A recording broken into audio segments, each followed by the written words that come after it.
news today. Hype! Like, massive, Jack. Hype! It's been a while since we've been together. Yeah, So, this is a unique pairing, and I think it's one that brings out the best of both of us. it's the most beloved. So, massive update today from Games Workshop. We've got points, we've got the balanced data slate, and they're telling us some more about Arks of Omen, which is the new chapter approved book. That's right. The game is about to change in so many different ways that it's basically it's like a new half edition, honestly. It's a completely new meta. There's no shift. Suddenly we end up somewhere different. This is Titanic fault, and then boom, we're in a different meta. Here we are. How did we end up here? Who knows? Nobody knows. So there's a tremendous amount of changes, and we're going to try and go through as many as possible. But we're not going to go into every single points change. We're going to hit the highlights there because there are a lot of them, which is nice because last chapter approved or update there wasn't that many. So it's great that they've revisited a lot of units in the game, and I think we're going to see a lot more diversity. It also seems like they listened to the fact that there were no changes on the last balanced data slate 6 months ago. And, they decided maybe the balanced data slate should change things. So nice. It finally does. This is actually impactful. Jack and I were kind of brutal on the last one, and deservedly so, I think. Yeah. This one actually does stuff, and it's awesome. I'm excited about the game. I'm very excited to try and figure out a new meta, and I'm super into it. Nurgle Matt, we love you too. We love you so much. So much. I go to bed thinking about you. Thank you so much to Ryan Fay Music for joining us at the new War Room Gold tier. If you noticed, any of our YouTube members, we have changed the War Room system on YouTube. And as it is, it's a 3-tier system now. So the No War Room podcast bundle podcasts have shifted over to our Patreon, which you can find in the link below. But the War Room is now split up into 3 parts. We got lots of comments over the last year about people wanting to access our content. They go through different times in their life where they can access a lot, a medium amount, or a small amount. And so now there are tiers to kind of fit that. Yeah. So check it out. It's under the membership tab. Click that join button and you can find out all about it. All right, let's go over to this Games Workshop article, their Meta Watch, which kind of gives us a little brief overview of what's been happening the last couple months, gives you those win rates that Games Workshop is obsessed about, and then... All right, wait, where do they peg the win rates I believe they're in this video. Do you want to just scroll to it? I'd be very interested. I don't want to. Well, you can do it yourself. Basically, I'm just curious if they've updated their win rates from being... every game, including a practice game on Beat the BCP or the ITC Battles app, to actually being, tournament games. Jack and I are about to log so many Inquisition hours on there. Oh my God. Inquisition's about to have a 120% win rate. They're about to win 12 games for every 10 that they play. All right. So, Arks of Omen here. They show the detachment off, so everybody's going to be using this new detachment, which has a ton more flexibility than the previous system. It does, although when I started building lists with it, honestly, you can get a little restricted because there's no option. There's a pretty easy option to go up to 8 heavy support, 8 fast attack, or 8 elites in most armies, and there just isn't anymore. Now you can go up to 6 heavy support, period, end of sentence. You do not get any more. I think if you need more than 6 heavy support, you need to ask your doctor for medical advice. That's true. You are probably trying to build a SKU list, and I thought this was going to usher in more SKU, but I ended up starting to put troops back in my armies just because I was playing Harlequins. But in other lists, other than Harlequins, yeah. I ended up putting troops back in because I ran out of slots. I honestly did. That's fair. There's also been some updates to secondaries, like grind them down and behind enemy lines, which support troops and give you extra benefits, which is interesting. So for Arks of Omen, I think it's great. I'm much more excited to design lists. I love having the flexibility of not having to buy extra detachments because I played a lot of armies that didn't have amazing troops, and I didn't want to spend my CP pregame on detachments when I had warlord traits, relics, all that to buy. So, oh my God, John McCardell is back. John, how do you keep doing this? How are you this good to us, my man? I don't understand, but I do appreciate it. It's old year, new year, doesn't matter. John McCardell is donating tons and tons of gifted subs. So if you are one of the people who has been generously gifted a sub, make sure you accept that gifted sub in order to get the benefits of it. But the new $5 tier on our YouTube channel has a lot of new benefits to it. So you're getting even more value from Mr. John McCardell. Thank you so much, John McCardell. We also have a chat up above. We've got CAK excited for Warriors at 11 points and Monolith for 270. We will cover that, do not worry. We will get to the Necrons. And welcome to the War Room, Psycho John. Thank you so much. Thank you, John McCardell. Seriously, find us at LVO. I've got something for you. All right. It's all good, all good. All good, okay. The other thing I want to point out here is they mentioned the strategic reserves are free in Arks of Omen, which it was such an underutilized thing in the game. Yeah, I don't remember the last time I've strategic reserved a unit. It may legitimately have been a year. It's because Nephilim dramatically cut the CP, and you just never had any to spend on strategic reserves. No. Now that it's free, you're spending it. I think you're going to use it relatively often, in my opinion. I think so. If it's free, why not, you know? There's plenty of times you're going against a gun army, and you're just like, fine, I'll put some stuff in reserves. You end up with an extra HQ slot in here. Yep. And I think something that's very interesting that they did, if you want to scroll back up, is that they made character elites.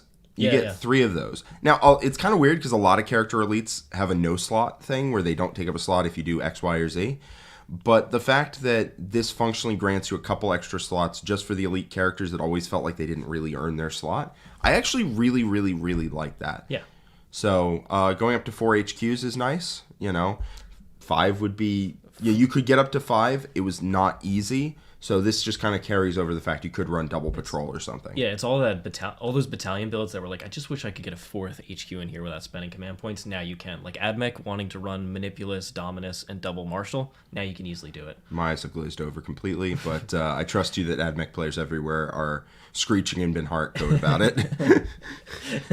All right, and then they're talking about Battle Brothers here. So various factions of allies. Leagues of Votann is the obvious one with Imperium, which is just wild. I don't think it's going to be seen that much because you do lose certain things, including judgment tokens, which is kind of a big part of Leagues of Votann. Yeah. But it is going to sell models, I think, and that's big hype. Yeah. I mean, land fort's coming to a battlefield near you. I still think I'll play pure for the most part, but it is a cool little thing. Yeah, without judgment tokens, I think their firepower is very fair. Their points cost is very fair. I think it's fine. Yeah, when you get the power of 3 judgment tokens on something, you're auto wounding on 4. Like that's a totally new level. Here's a quick question for you: which would you rather have? Would you rather have 1 land fortress, or would you rather have 2 hunters of beast helverins? Because those are the same points cost. I want the land fort. Okay, well, I just like land forts. I know you like land forts, but the point is that the 2 hunters of beast helverins are better. I just want the land fort. It is pricey and it requires support. You need the Forge Master too. You could see the moment when I realized you were not going along with what I was saying. In my eyes. So we got an awesome super chat from Mr. Maddo, $10. Thank you so much. Will Imperial Fist's slander finally end now? Rogel Dorn's time to shine. Marines are significantly better, and we will get to them, but they are dramatically better. If I had these rules at the finals at New Mexico, probably would have been having another championship in my belt right now. Oh yeah, for sure. No Armor of Contempt, but you got this one, big boy, with Crimson Fists. Hey, all those they still don't have rules for the record. +1 save, baby. Yeah. Woo! All right, $20 super chat from Super Baharoth. Flashkids points decreased, Jack. Also, Marine secondaries way better. They are better. I mean, Flashkids went down, what, like 5 points per model, I think? Something like that? They went down a good amount. Nobody whose opinion I respect knows off the top of their head what a Flashkids points was before, but it was some amount. Yeah, I mean, if they're way better, like they are way better. I don't know if it's enough, but we will find out. Yeah. And $5 super chat also from Super Baharoth. Very super today. Can you tell me if the Alpha Legion secondary changed? I think it is still that dumb one where you take objectives away, right? No, it got better for sure. Now there's just a 4-up attached to it. So Alpha Legion, I'm not going to read it off entirely, but you do it, end your movement phase. You have to be within 6 inches of your opponent's deployment zone. It's completed at the end of your turn. And if you are on an objective, if you're a cultist, you roll a die. If you're a cultist on a 5-up, anything else on a 4+, you prevent them from holding the objective ever again. It is probably the most impactful 4-up that 40K has ever had, past the random turn length that used to exist. But past random turn length, that's an incredibly important 4-up, because if you fail it, then they get to play the game, and if you pass it, then they don't. Yeah. World Leaders are getting secondaries in here, even though they haven't released any of their rules. Secondaries it's kind of look like pretty good. It's kind of like Votann. They really do look really good. They really look really good. They might be the best in the game, depending on how strong that book is. Yeah, we'll have to see. I mean, I'm excited. I'm going to be playing them on stream. All right, and then we got tons and tons of points for a bunch of factions. Almost every faction got an update, which is nice because almost. Yeah, there's a couple that didn't, but mostly, yeah. Every army pretty much got touched, and I think that's awesome. Like every army except for Guard, obviously. Guard are probably, I mean, TLDR. I think Guard are the best army in the game right now, by a decent amount. Maybe Space Marines, but their points are really wonky and hard to figure out. So we'll have to see. All right, and Greg Gonzalez with a $20 super chat as well. Just joined. So sorry if I missed it. Can you review Death Guard? We will get there. That is one of the factions that barely changed. Yes, you guys were fine. You guys were doing great. You know, I don't see why you would need any kind of buff or anything. You guys sorry, Greg. You got this. Yeah, that was one that I expected to get some more stuff, but yeah. They got. I think Plague Marines go down again? They did. They're 19 points per model, but without Armor of Contempt, they're going to die a lot quicker. Yeah. Still no mortal protection. So we'll see about Death Guard, but honestly, I wish they got a little bit more. Yeah, I would really have liked that. All right, let's cover the balanced data slate first. Let's do it. So, biggest change, most exciting change, aircraft have to start the game in strategic reserves, period. That was a change. Who's been saying this for like over a year? That was a change that Art of War proposed in its own balanced data slate, and GW got to the same place, I assume. It wasn't from us, but it was not from us. They did not listen to us, but they had the same idea. Aircraft have to start the game in strategic reserves. You get some control over where your opponent's reserves come in because they have to come in 9 inches away from you. Yep. And your opponent doesn't just get to turn one, run over, shoot you. Sorry, Tau planes and Harpies, but no, you don't get to do that. Yeah. It's super uninteractive, and this makes the game a lot more interactive in that way. Yep. Love this change. This change is awesome. It's also future-proofing for when they release the next broken flyer in the game, and it's about to table you turn 1. Well, guess what? It's not tabling you turn 1, and you'll be able to screen it out. So it's a huge deal. On top of that, you can't bomb and fly off the table either, which I thought was a ridiculous ruling. Did they change that? Yep, it's right here. Oh, I see. Yep. Well, okay, yeah. It's right there. If an aircraft unit has a rule that's triggered after it's moved, the rule only takes effect if it's on the battlefield.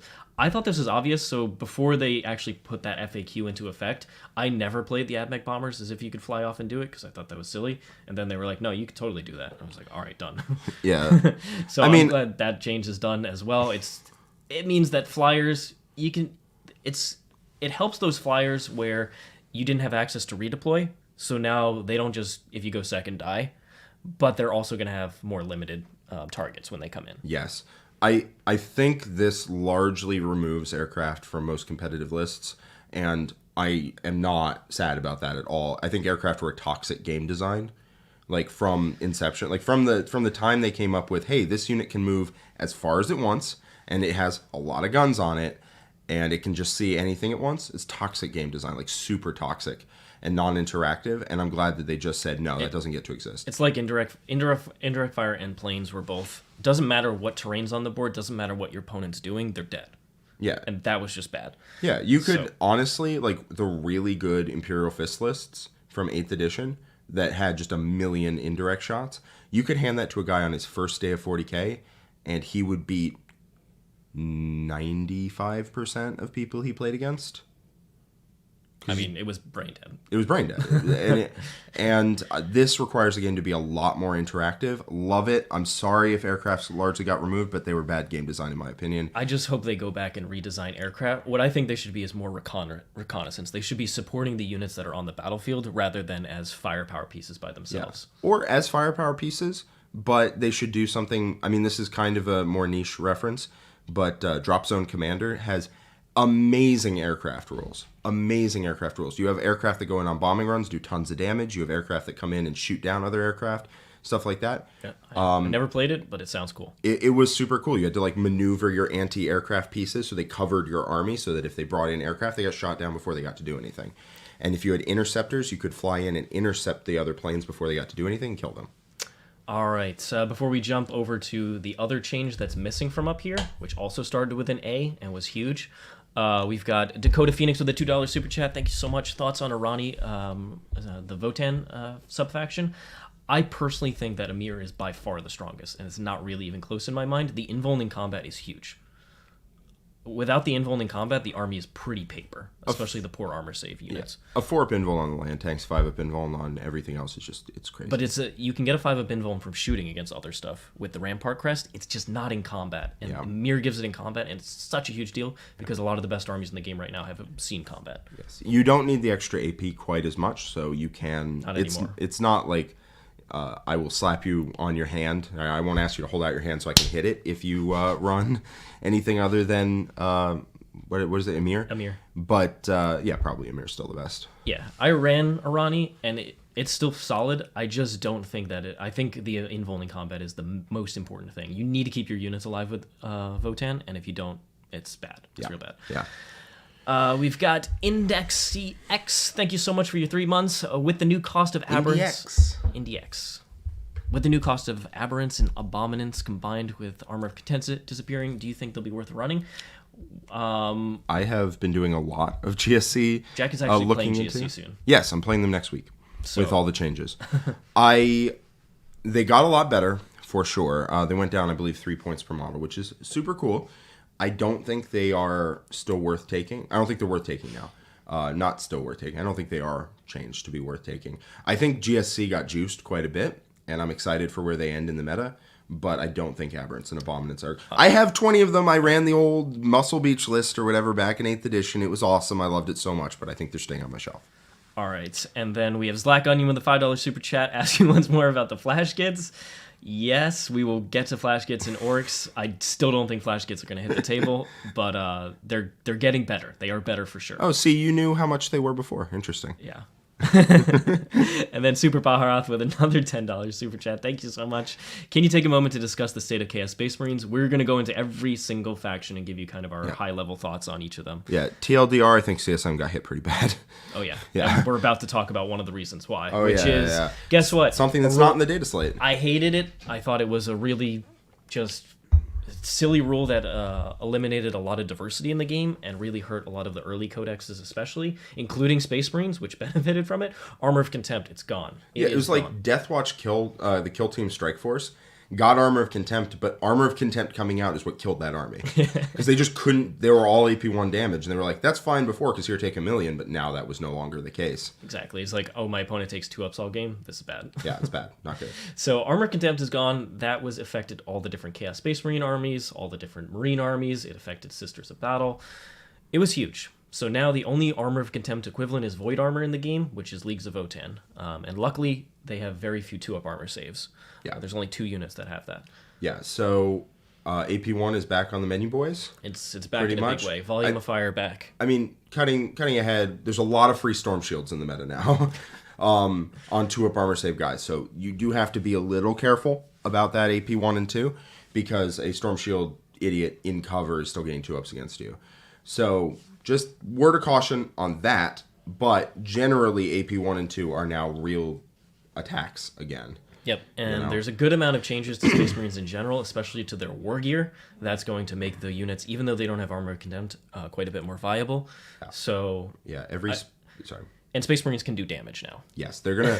Space Marines went from being kind of durable and dirtily and not doing anything to being fragile, but every single model like sprouted a multi-melta. It's weird, dude. And like what they did with the Space Marine points just leaves that army like in a really weird place, but we'll figure it out. Yeah, and honestly, with the change to doctrines, that's also just like big. So we're gonna get to that in just a second.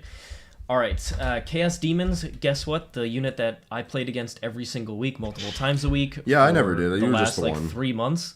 Flamers have finally been nerfed, and thank God for that, because I was sick of playing against 15 of them every single time. They'd move 18 inches because Nick only rolls 6s on his advanced rolls. Yeah. And then they'd blow up a unit for free, and then it would be a hard time to kill them anyway. So guess what? The auto-hitting, that's gone, which means when they advance now, they're going to take a penalty. I believe you can reroll 1s with Be'lakor. So you reroll 1s with a Greater Demon or Be'lakor, and then you reroll 1s to wound from a Herald. Okay. That's how that works. Still a little bit of rerolls, but hitting on 4s, if you want to advance, it's not the same. Yeah. There was a rumor that their ballistic skill would go to 4. That was probably never going to happen. I think that's just people misinterpreting the advance part. But yeah, if they advance, then they hit on 4s. Yep. So I think this is probably enough. I think so. Skipping ahead, I don't think their points changed. I believe they're still very cheap. They're 25, yeah. So there's still going to be a trading shooting missile. They're going to go out, try and kill something, or at least whittle it down, and then probably die in return. But with that 3 up, man, they can survive. But now maybe you take 2 units of them, just have 1 on each side of the board, or 1 to teleport with Bellic or whatever it is. You might not take all 15. You might go for other options. The biggest change, so you can still get to hitting. You can get to hitting on 2s, reroll 1s with these guys. If you're pure Tzeench, you have a Warp Storm effect, 4 Warp Storm points, I believe, and your whole army gets +1 to hit. I think pure Tzeench is very, very good still because it makes the best use of Flamers. Flamers, I think, are still good. They're still great stats, as you were saying. The biggest change, their Overwatch does not wreck you. Doesn't insta-die. Yeah, they don't delete melee armies. Yeah. That's honestly, I think that's why they changed it here. I mean, I'm not, I don't know why they did any of this. We don't have insight into the hows and whys. Yeah. But I think that the reason they did it was just to stop the Overwatch from being so brutal. They'd fire at you. You wouldn't kill them in shooting because they have 3 ups. You kill like a model, and then you'd try and charge in there, and they're like, cool, I'm going to delete the first unit. The second unit, sure, it gets in, but I just traded dramatically up. It just felt like anytime you wanted to kill one of the Flamer units, you had to solve a puzzle for every single one about how you weren't going to get wrecked by Overwatch. And people had to put a bunch of anti-Overwatch stuff in their list just for 1 unit in the game. Every Chaos Army had 15 of these if they were being serious about playing the game. It was obnoxious. And I'm super happy that they went to what I think is still a very powerful place. Now, Drukhari here, they still don't have Core on Talos and Chronos. Dark Techno and Artists of the Flesh are still nerfed. I believe, what was it called? The Witch Cult? Cult of Strife? No. There was a custom one that was on here as a nerf. I think there was Agile one that Hunters. Agile Hunters is unnerfed. Oh, I remember that because we were struggling to find out what the heck it did. I was like, what are Agile Hunters and why were they nerfed? So that's removed from here, and I don't think anything else was removed on this go around. No, I think it's the same. So Drukhari still in a solid. Not having to deal with armor contempt is a big deal for Drukhari. Big deal. Hellions are a real unit again. Like Racks really do damage to Marines. Now I think Drukhari got a big. Also, a lot of the best armies got dragged down. So I think Drukhari have like a big lease on life right now. Honestly, I think they're. If you're a good Drukhari player, now's your time to shine. Yep. And then, all right, let's do Space Marines here because there's a whole bunch. There's a lot of text. All right. Jack. Oh yeah. A lot of text. So Doctrines is improved again. Yep. How it was is that you would start in Devastator, 1 turn of Devastator, then you'd switch over to Tactical, you'd have up to 2 turns of that, and then you'd have to switch over to Assault Doctrine. Or you could switch to Assault Doctrine on turn 3 if you only wanted 1 of Tactical. Yeah. Now, it is dramatically better. You start in Devastator. Still start there. But guess what, Jack?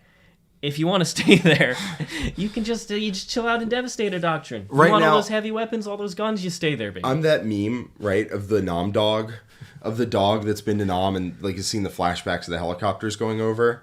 I don't want to get shot by Iron Hands again. You're gonna. Oh god, yeah, I am. So the armies that best like this, right? Blood Angels literally don't benefit from this at all, though there is some side thing about how like, oh, you take an army based around Devastator Doctrine and you put units into Assault Doctrine when you need them. It's like, fine, whatever. Yeah, I think you can play Shoot Your Blood Angels, which is what I'm going to try. Yeah. I think that would be very interesting to see. I think that build opened up because of this, but I think the best users of this is Iron Hands, Imperial Fists if they were a real army, which they are not. Crimson Fists. Ravenwing is juice to the gills from this. Do you know what they get when they're in Devastator Doctrine? Isn't +3 move and they don't take the advance penalty? No. It's +3 move and advance and shoot. Advance and shoot. Yeah. They count as stationary, right? No, they don't. They still. It's the old they're -1 to hit. All of their weapons count as assault weapons when they do it. Okay. It's old style. It's old style, but they basic bikes move 17. They got a fair few points drops. They have basic bikes move 17, advance 6. And then they can shoot. And they have a lot of stuff. And it's going to be +3-inch move the whole game. Advance and shoot the whole game. That is going to be nutty on Ravenwing. Iron Hands just get raw damage going downfield. Ultramarines like this too. They switch over. They pop your heavy guns turn 1. You can stay and have another turn if you want, and then switch over to tactical. Any of the shooting heavy armies love this. Yeah, tactical armies got like a bit of a buff off this. Like it's a sizable buff. It's a reasonable buff. Staying the whole game is nice. Staying the whole game is super nice. Dev Doctrine armies got insane. So yeah, Space Marines shoot really hard now. Like they shoot really hard. And I just want to tie this in very quickly to an updated secondary change in the book. Yeah. Which is Codex Warfare. Oh, is that the one that nobody ever took? I took it like once when I played Deathwatch like 2 years ago, or a year and a half ago, because you could control the order of the dog. Anyway, it is, you get 2 points for killing an enemy in while your army's in Devastator Doctrine with a heavy weapon or grenade. You get 1 point for killing enemy with rapid fire assault while you're in tactical, and you get 1 point for killing an enemy with melee or pistols while you're in assault. And it's while your army's in that, so it's not like when you put a unit into it. Anyway, point is, it used to be each of those categories was capped at 5 points. It just no longer is. So an army that's based around Devastator Doctrine gets 2 points for every kill they make. It's in Purge the Enemy. Is it only with heavy? It's with heavy weapons though, specifically. With heavy or grenade. Yeah, so they have to make it with that type. But if you're just loading up on heavies. Yeah, if you're Iron Hands or Raven Wing are largely heavy weapons. There's some that aren't. There's like Plasma Talons and whatever, but there's a lot of Multi-Meltas. There's a lot of the Landspeeder Vengeances. There's Samael. There's, I think he's a heavy weapon. There's definitely the Talon Masters. Anytime any of them make a kill, period, you get 2 victory points. And it's in Purge the Enemy, so it's just easy money. Yeah. That change plus this Devastator Doctrine means Space Marines that are built around Dev Doctrine, which already probably were the best version of Space Marines now have a free secondary. That's pretty good. It's pretty Oath of Moment was improved as well. Oath of Moment was reverted back to where it was before, so no longer requires core to be in the center. Gives you 2 points for being in the center. Great. It's a good secondary now. You probably take it if you're playing Space Marines. Shock Tactics retain the 4 points, which used to not matter. Now as a suite of secondaries does matter. It's one of the better suites in the game. Yeah. Secondaries. Space Marines shoot hard, and they have a lot of good secondaries. We've got over here another update. So this one also benefits all Adeptus Astartes detachments. So at the end of your command phase, if one or more Adeptus Astartes troops are in range of an objective marker you control, it remains under your control even if there are no models within range of it, so they become sticky, kind of like on Datascry Salvage. Yeah, or Death and Seal. Yep. Yeah. Just quality of life upgrade here, especially because Infiltrator is already amazing because you hate demons, and all those all those forward deploys, they just sit up there, walk off the objective, sticky. Yeah, this is this is going to juice Space Marines. There's also a suite of points changes for Space Marines that are significant. Yep. So I want people to keep in mind when they see these buffs, though, that there has been a massive nerf to Space Marines as well. Armor of Contempt is a big deal going away. It is not 100% clear that Space Marines won't just be a glass cannon. They could totally be a glass cannon. We don't know yet. That's something where we need to put it on the table, and I believe Space Marines are going on the table today. Yep, they're going up against Chaos Demons. Absolutely. So we're going to find out. We'll see. Space Marines got a lot more fragile, but they got a lot of special and heavy weapons. They got some good points drops, and they got some good rules. So we'll see. Space Marines look pretty scary to play against, though, I'll be honest. They have a lot more stuff. Yeah. A lot. We've got Glaze. How do you pronounce that? Galalizes? Galalizes. Thank you so much for the $10 super chat. Grey Knights were struggling, now lost Armor of Contempt, and unlike other Marines, only got small points drops. Come out of this weaker. Does Games Workshop just hate us? No, I actually think Dread Knights are quite good again. And on top of that, the fact that Grey Knights still put out quite a bit of mortal wounds. Grey Knights really love the Arks of Omen detachment. You get a second Grandmaster. No. That's army-wide. The stratagem only works for things that restrict you for the detachments. Shoot. Whereas you can't have the same Brotherhood Grandmaster in an army, which doesn't affect the stratagem. Yeah. That's fine. That's fine. I got Grey Knights excited. Have a lot of good I got HQs. excited for a second. I actually think they're still going to be quite strong, personally. Paladins... They didn't go down at all. Shed a tear for Paladins. Yeah. But everything else I think is great. Inside, you're going to go back to the old style. You got your Dread Knights, you got your Librarian, and you got your Interceptors, and you're going to go kill people. Yeah, four Dread Knights, 30 Interceptors feels pretty good. Grey Knights I think they actually benefit a lot, kind of like base Space Marines, of not having Armor of Contempt, because they were still dying with Armor of Contempt anyway. The game's so killy. Whatever, they were dying besides Paladins, but now they actually get to do damage and shooting, and that's a big deal. Also, their secondary, their Teleport Assault is Banana Land with Dread Knights. Yeah, shorthand. It's 5 points. Points. It's 5 points every time. 5 points, and you're just teleporting units and killing stuff. All right, and then Ryan Burke, welcome as war member for the gold tier. Thank you so much. Really excited that you're joining us. Yeah. Also, Dread Knights just didn't have Armor of Contempt anyway. Yeah. So I think this is a buff for Grey Knights personally. I think it is. I think 4 Dread Knights, 30 Interceptors kind of builds itself. Yep. And then you add Spice to taste. Because you don't need strikes, too. That's a big deal, because they had to waste a whole lot of points on their useless troop slot. Yep.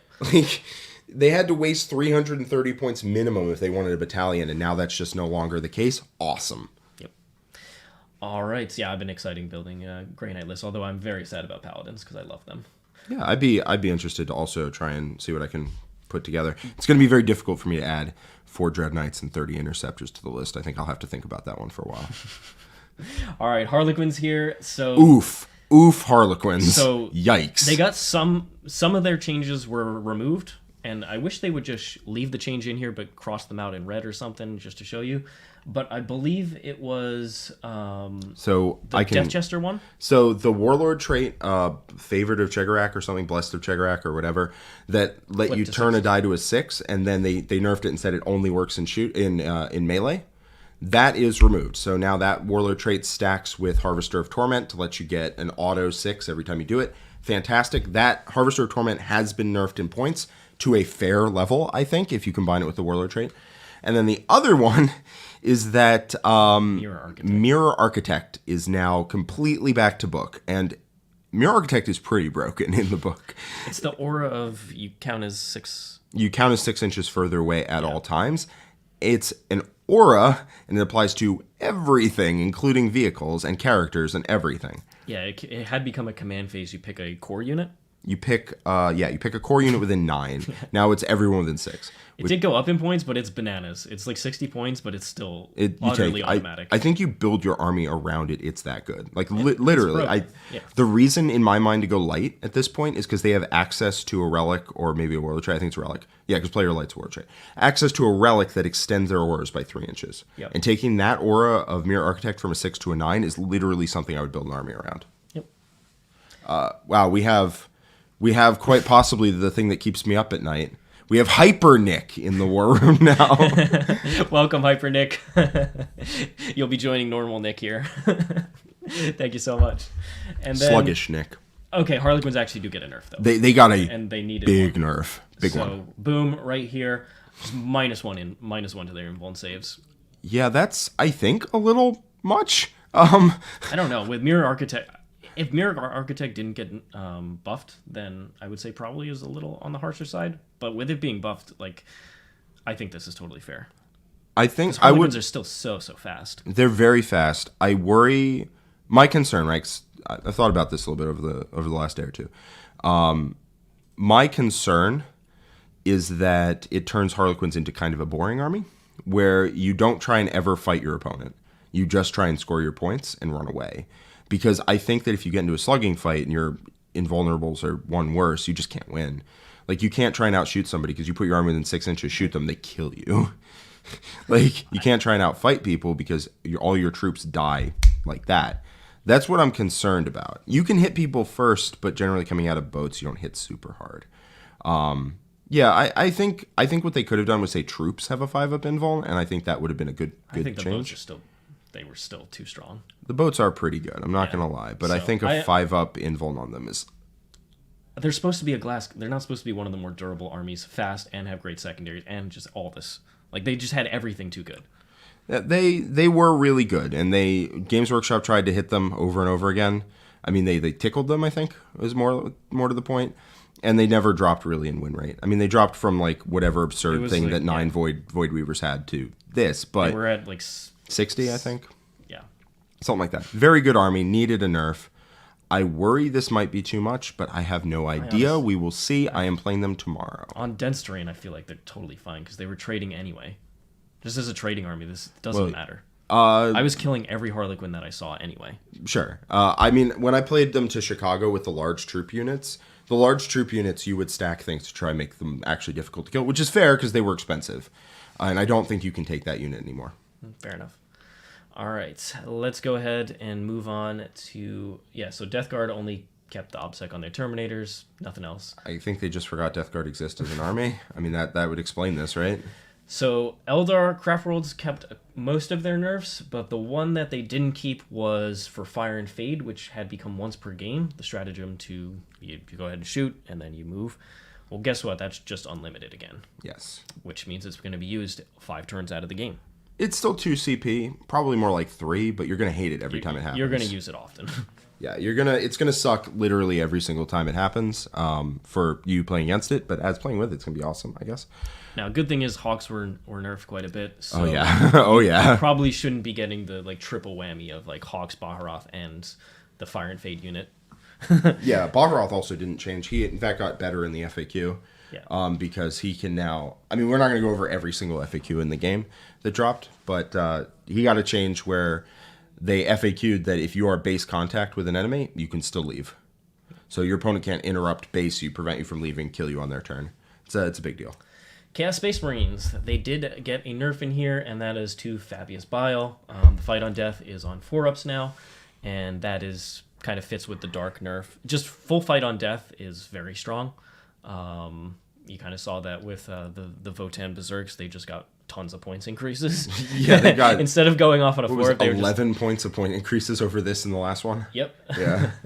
Yeah. CSM are they got hit pretty bad. I'm not gonna lie. Creations of Bile now, I don't know. It's still all right. I'm not gonna say it's been brutally destroyed. They still anything. Make bananas characters. They still make bananas characters. They still give stat changes that you want. They still have decent strats. They're still probably okay. It's the change to Armor of Contempt is so big. Yep. They lose Armor of Contempt. It's a bit rough for them. They get some points decreases, like a bunch of free war gear on legionaries and things like that. But still, it's pretty rough on them. They also like the new detachment. They like the new detachment quite a bit. Yeah. Heading over to the Adeptus Mechanicus, Core finally visits the Cataphrons. Those are Breachers and Destroyers. And then, so the veteran cohort is gone, which is basically the only way to actually play Admech competitively. Rip. However, one piece of that now exists, and that is that Skitarii Vanguard Rangers, and now a bunch of other datasheets that didn't have a 5-up invuln get a 5-up invuln. So big ones for me are Iron Striders get a 5-up invuln, which is super nice, and then those Cataphrons get them as well. Yeah. So nice update. Admech get improved secondaries, although I don't think they're nowhere near as strong as the Space Marine ones. And they also get some points decreases, but to their best units they didn't, where Space Marines got points decreases to some of their best units. So it's going to be interesting. The veteran cohort, the Canic Thrallnet, and the Advance in Charge were pretty critical to how the army played, so playing without them is going to be just playing a different army. So I'm going to have to get some reps with it, but I don't think they got as many buffs as Space Marines got, in my opinion. Welcome, Custodes FGC. Welcome to the War Room. We appreciate having you. Welcome. Thanks so much for joining us. And we have Jake C. here asking Black Templars are dead in Arrival. I really don't think so. We will cover that when we get to the Black Templars points changes, but I do not think they're dead at all. All right, Tyranids. This is an army that was probably still the best in the game with Harlequins, and they finally got even more nerfs. Rip. I cry a single tear every night. So the two... Oh, no. They kept a lot of nerfs. I don't think anything was removed from here, and it shouldn't have been. So the big ones is that the Overrun stratagem, where you go into combat, you kill something, and then you leave, that got nerfed to only core, so Flyrant, you're there. You go kill something, the Flyrant is there, which is a big deal, because that thing is broken. Yeah. We have an excellent question here. Salamanders and Iron Warriors go back to how they are in the Codex. No reroll wounds, none of that. Back to where they were in the Codex. Same thing for the Sisters of Battle subfaction, Valor's Heart. Yeah, I think it's Valor's Heart, yeah. And, Iron Warriors. Yeah, so, it's Hive Tendril Core. So no gigantic monster just pulling J turns, going into my army and out. I'm good. Every single turn. Every single turn just... He's got a 34-inch threat radius or something ridiculous, and just kills you. It was so obnoxious. This is why I'm not that sad that they got... I'm not sad they got nerfed, is because that was just so annoying to deal with that I'm up to here with it. I'm just good. Yeah, they started with Broken Encircle the Prey, and then they had this as a fallback. Yeah, Encircle the Prey, I'm like, wow, I might actually get to shoot them. And it's no. Nope. Big guy comes in, kills something for free, leaves. And then finally, if you played against any of the like strong Tyranid players, they were abusing spore mines because they were straight up broken. You could move block with them. John. They did tons of mortal wounds. They were free.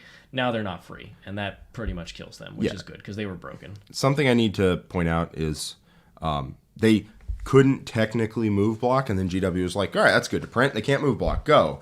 But the fact is you still can't land on them. So if you have even a remotely large size base, honestly, even if you're a squad, pre-measure where they would. It's the same thing. Yeah, you pre-measure where they end up, and you just make it so that you can't go there because you'd be within an inch of a model. Can't do that. All right, cool. Like you could walk through them if you felt like a sicko and taking mortal wounds, which maybe you did. And it was a lot. It was a lot. If you felt like it, sure, you could walk through them, but you can't land on top of them. And people would just use that to just be like, yeah, you don't get to move. Sorry. Anywhere you would want to end up, there's a spore mine there. Sorry, can't do it. And we'll get to Tyranids points increases, but man, they got brutalized. I don't think they needed that many points increases. They really didn't. But they've been broken for over a year. They got the silly supplement. They got Crusher Stampede. Oh, that's they got a true. Codex. I was about to say their Codex didn't come out a year ago, but yeah, they've been stupid for a year for sure. Like they needed some. I wish this just came 6 months ago. That would have helped the meta so much, and they probably wouldn't have got that many points increases if those 2 data slate changes had happened. But yeah. They got the Thunderhammer nerfs. They got 70 point Zoes. 70 point Zoan throats. It's just like, ah! Somebody in GW Rules team lost to Tyranids and was like, never again. This is not happening for a second time. They lost all their models in turn 2. Like, okay, all right.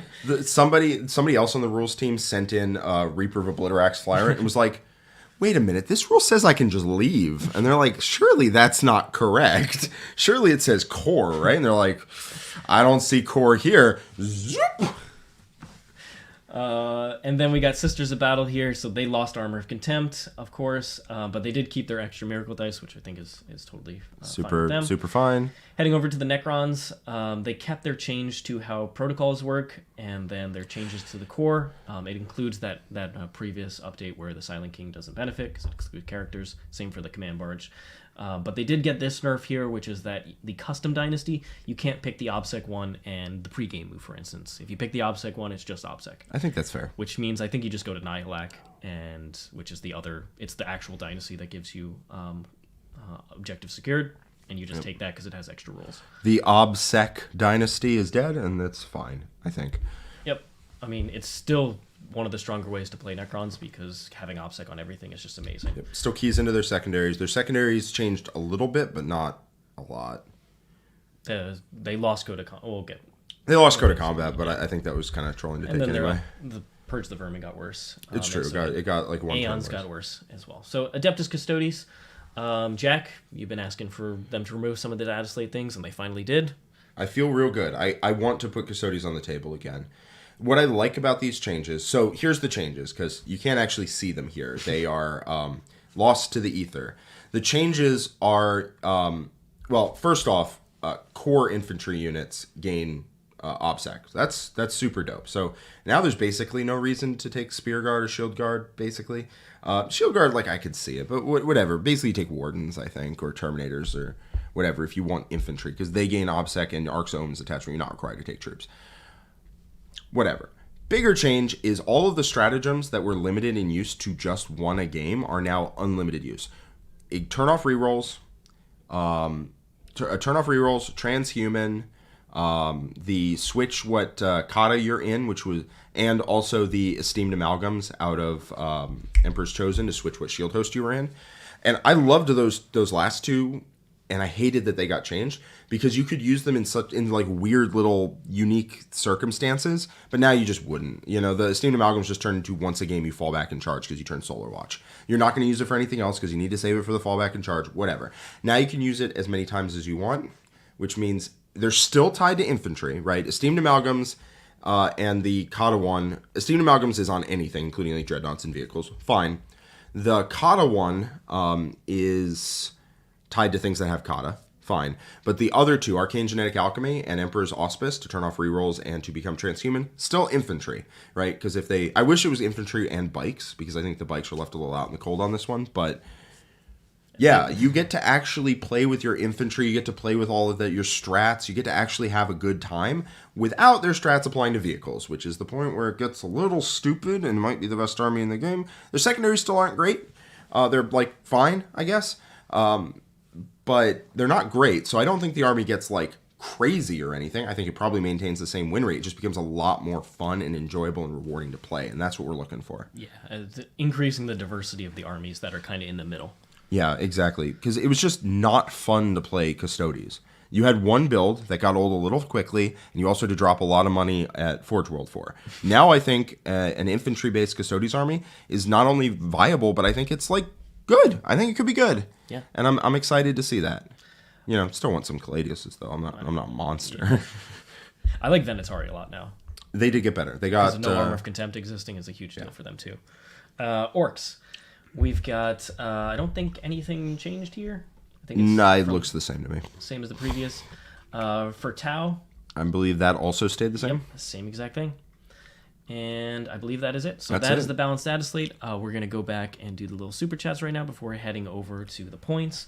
Yeah. But and then we're going to talk about... Actually impactful. Impactful. Yeah. Especially Tyranids, Harlequins got big nerfs. Armor of Contempt being gone is just a massive game-wide change. Marines got huge buffs.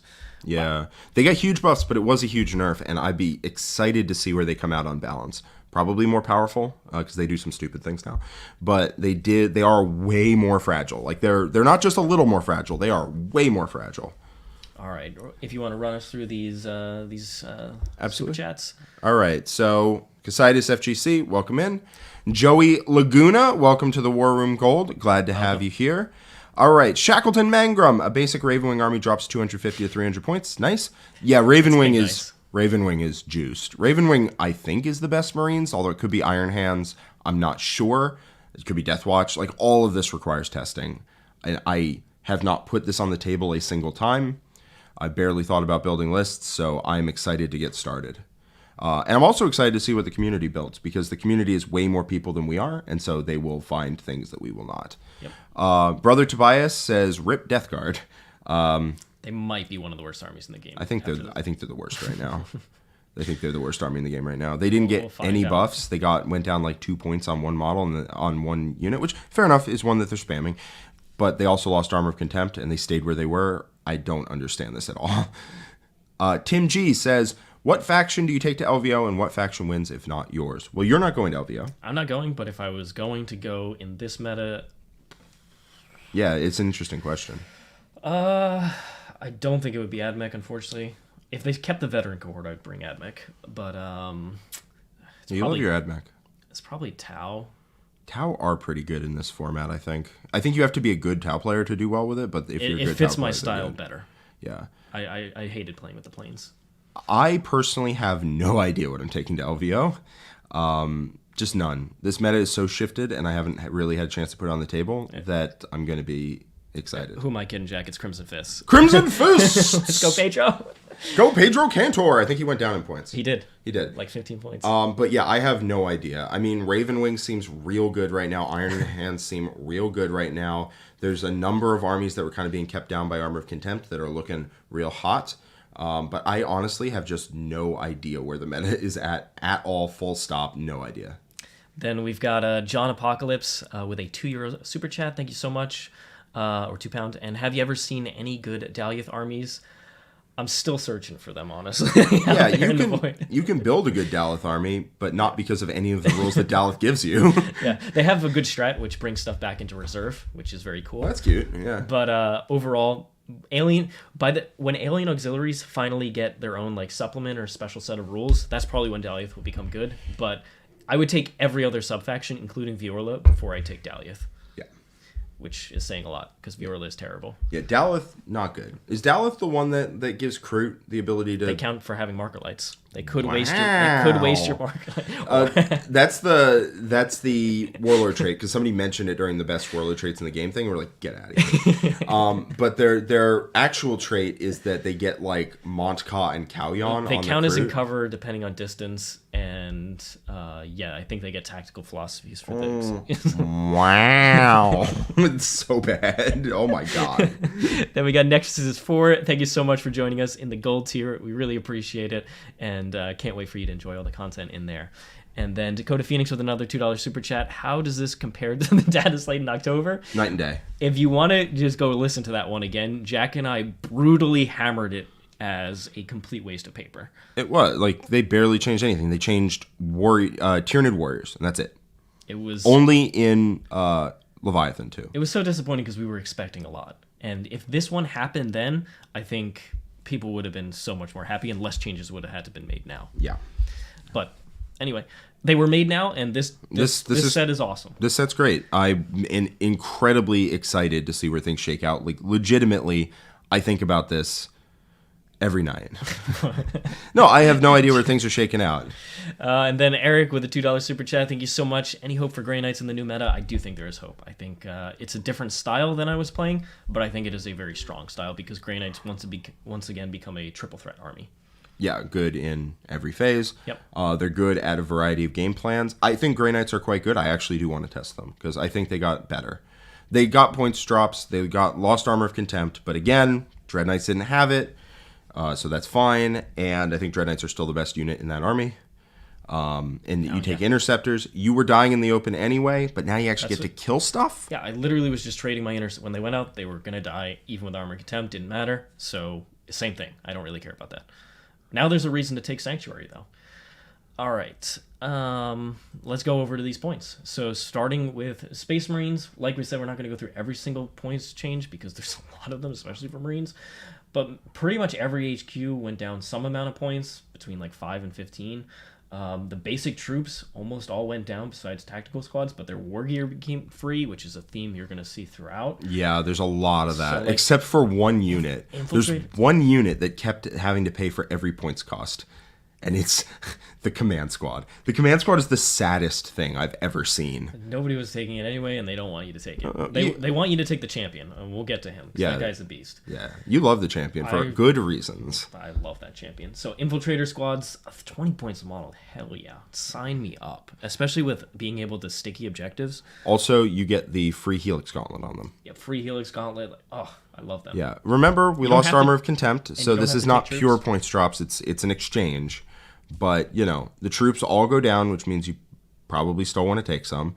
A lot of war gear became free. A lot of things went down in points. Primaris Chapel on Bike is now 135 with Went down 10 points. with the Master of Sanctity. Thank you for scrolling down so I could see it. With the Master of Sanctity upgrades, now not 150, it's 135. That's a common theme. A lot of things went down 10. A lot of things went down 15. All the chapter command went down, I think, by 5. So it's a big deal. It's a big deal, and a lot of things went down in points. And it's great. Yes, the chapter champion is now a cool 60 points. So this guy, he's 50 base, and then he's 10 for the upgrade. This guy already was a beast. He was 70 points. Now he's even cheaper. He's just a man. And He's a lad. guess what? You can buy all sorts of upgrades like Imperium Sword and the Blade of Triumph on him, or depending on chapter, there's other ones. But for that amount of points, he hits so obscenely hard. He's got 6-inch heroic intervention. I think it's reroll wounds against characters. It is fight first against characters. He has so many rules for 60 point. It's just a straight up steal. I think you're going to be seeing him a lot. Yep. He also doesn't cost a slot Yep. because he just goes into the character elite slot. Awesome. Love that. All right. This change right here is quite big. Yeah, that one's huge. Aggressors down to 30 points per model. They are amazing. Yeah. Not only is Armor and Contempt gone, so they actually do damage in their shooting, but 30 points a model for that profile. Wow. Yeah, they were 40 points per model base for the Flamestorm gauntlets, and if you wanted to take the bolts, you had to pay 45. Now you probably just take the bolts, and you get, unless you're playing like Salamanders, and you just get them for 30 points per model for an aggressor is that's a steal. That is an absolute steal. Love it. Steal. Centurion assault squads, I believe, went up 5, but their Stormbolter went down, or their Hurricane Bolter went down 5, became free, so they're net down 5. Who cares? You're not taking those. You're taking the guys up above that we just talked about. You're taking the guys who are core. Yes, company veterans are so sad right now. Look at that. Look at that. Scroll up. There are 20 points a model. Now go over to Sternguard veterans. All of their weapons are free. Back to company veterans. And Hey, they haven't been yikes. selling many Sternguard kits in a long time, so Yeah, we need to Sternguard are good. bump those numbers up. Relic Terminator, you're gonna notice Terminators. Terminators are good. Relic Terminators, Assault Terminators. There's no Thunderhammer and Storm Shield variant on there that used to be like 42 points. Yeah. Or 43 points. It's 43. It's 10 points per model. Yeah, that just dropped. So they're 33 point. Like that. Yeah. And that they is not bad. functionally have Armor of Contempt because they didn't have it before, and they have a 1-up save or a 2-up with +1 to their save. So yeah, Thunderhammer, Storm Shield, Terminators just went down 10 points and were as good as they were before Armor of Contempt. So that is pretty nutty. That is very, very good. Outriders got a nice little decrease. Now that you don't need to take troops, you can just take some Outriders if you wanted to. Sternguard. Yep. Sternguard can take 2 heavy weapons, 3 combi weapons. They can take 5 combi weapons, but you take 3 combi weapons, 2 heavy weapons, and a Storm Shield on the Sergeant for 100 points. And that includes 2 multi-meltas, 3 combi meltas, and a Storm Shield. Go. It's Value Town. Yeah, it's nuts. Vanguard veterans got worse, in my opinion. They got free pistols, which unless you're Blood Angels doesn't matter. And if you are Blood Angels, you have better source of Inferno pistols. Because you can't get Inferno pistols on any other chapter. It's Deathwatch and them. So they get free pistols, they get free power weapons. But they kind of went up in points. So you can get a 23-point guy with a jump pack power weapon, not lightning claw, power weapon like power axe, and a plasma pistol for 23, which is pretty cheap, probably how you would do it. But they don't have Armor of Contempt, so they just die much quicker, and they don't get the extra attack off the chainsword. Yeah, it's not that great. As soon as you start trying to put Storm Shields or Lightning Claws on, that is when they go up to like 31 points a model, and they actually went up in points. If you try to put any of the stuff you previously put on them, they become more expensive and more fragile than they were before. Don't love Vanguard veterans, and I think a lot of melee armies that relied on Vanguard veterans are going to have to dump them. They're going to find a new unit called the Aggressor. Yeah. I think White Scars takes units that move 5 and 6 inches and makes them advance in charge. At like +3 to advance, +3 to charge, you know? Luckily, Blood Angels have Death Company and Sanguinary Guard, and it's all Gucci. Yeah, they're fine. They're chilling. They don't care. All right. Invictor Warsuit in the vehicles? Yeah, Invictors went down 20, and that is massive for them. Those things are going to slay in Iron Hands. In Iron Hands, they get 6 up, feel no pain. They count as double wounds. They get reroll 1s to hit. Those things at 140, they also solve the fact that they can't like get into your deployment zone with their vehicles turn 1. Well, now they just infiltrate and then go. Yep. Yeah, Invictors are nuts in Iron Hands. You want to include 3. I'm just like, you just want a 3. Well, guess what? All these Storm Speeders went down as well, and you already kind of like them. Yeah, I liked the Thunder Strike was 150 and was pretty good. And in Iron Hands, you just take it because it hits on 2s, rerolling 1s, and it's 15 points cheaper, and you just take it. It's good anti-tank firepower, like really good. Suppressors went down 10, and in Iron Hands, they don't take the hit penalty for moving, and they reroll 1s the entire game, and they're AP2. They're pretty good in Iron Hands. They're pretty good in Ultramarines. Yeah, attack bikes don't pay for their multi-melta anymore, which is super cool for them. But you want to take the big one? Well, there's 2 big ones here. Yes. Devastators are absurdly cheap now. Well, they went up in points. Their base model went up. The base, yeah, but having the weapons free, like they're still really cheap for what you get. Like 5 plasma cannon guys, very solid. Like they come down in the drop pod because it's still a threat that can come in turn 1 and just blow up a flank. They are very cheap for what you get because they weren't really surviving anyway. Yeah.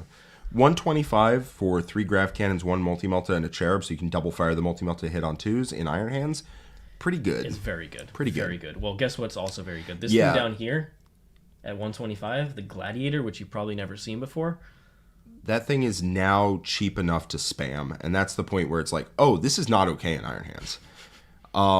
Yeah, Iron Hands can make use of the Gladiators very, very well. Because they're just very cheap, very spammable, and have reasonable firepower. It's good firepower. They're tough, too. We'll get to them more on the next page. There's 2 changes here I really want to discuss. Go up. Oh. Yeah, while we're still on this page. The Inceptor. Oh, yeah. Plasma Scepters are 40 points per model. Same as the Bolt one somehow. You're never taking Bolt ones. No, you never were. You never were. Plasma Scepters are probably the most improved unit that 9th edition has like ever seen right now. I love it because I played my Blood Angels with 2 units of them, and they're back. There's 240 for 6 is not okay. They're Like, so it's good. just not okay. Because once again, they have blast on their 2 things, which means that when your opponent has 6+ models, you're like max shots. Yep. It's 2 weapons that are each D3 blast. So if you shoot at 6-man squads, it's just 6 shots. And the other big one here, not nearly as big as the Inceptors, but still quite sizable, is the Eradicators. All their weapons are free, so no 10-point multi-meltas, no 5-point heavy melta rifles, all free, which means a squad is now, a 6-man squad is now 40 points cheaper. Yeah, which is not bad at all. It's great. It's great. 270, I I'd believe. love to have those extra 40 points in New Mexico. Yeah. All these extra points. I would have had a whole new army. Gladiator Reapers are... The Valiant is probably too expensive, but the Reaper and the Lancer, great. The Reaper fires like 42 shots at reasonable strength and AP. For 150 points, that thing rips apart infantry. Like, just rips them to shreds. And the Gladiator Reaper Lancer is just cheap as chips.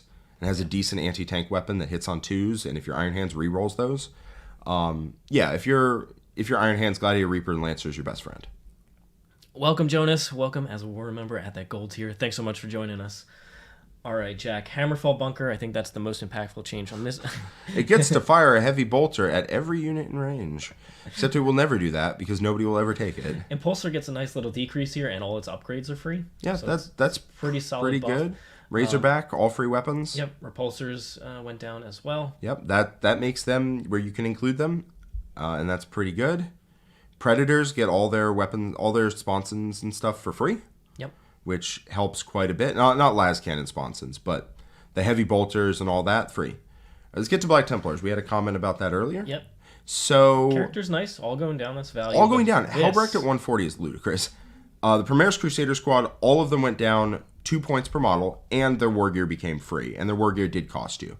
A 20-man squad is something like 300 points, and that is kind of stupid. I don't know. It's around there. It's around 300 points, and that's pretty dumb.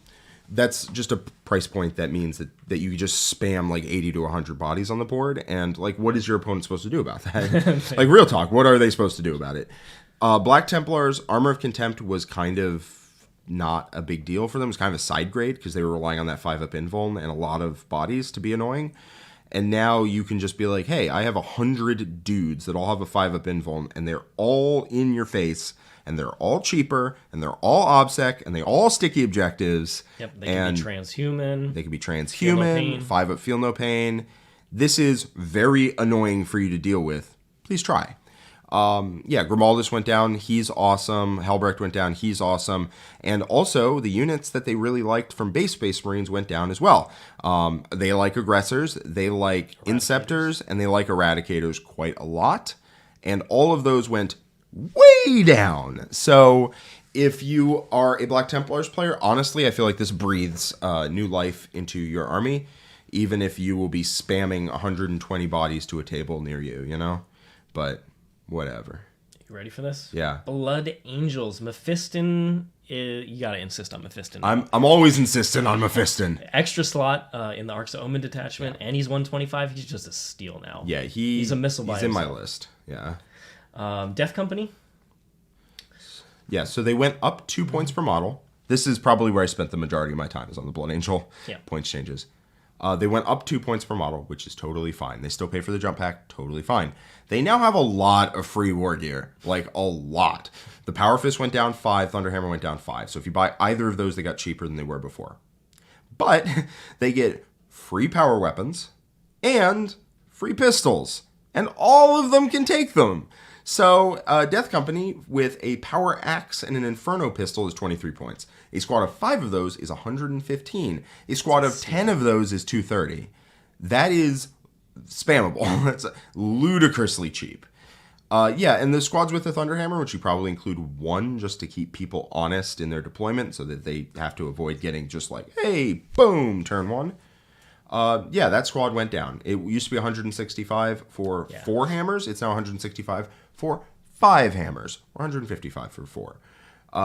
Death Company got crazy because the list, spoiler alert, Sanguinary Guard, all their upgrades for free. Power Fists for free, pistols for free, the whole 9 yards.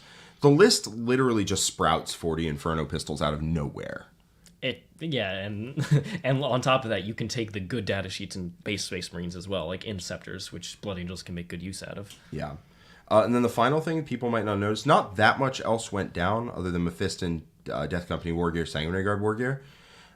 There's a couple free points upgrades on like the Furiosa, which I tried to care about and then didn't. But the Ball Predator is my pick. It's not a name you've heard in a long time. It is not. So the stock Ball Predator costs the same as it does now, which is 110 points for a stupid Flamestorm cannon that's D6 shots. No thank you.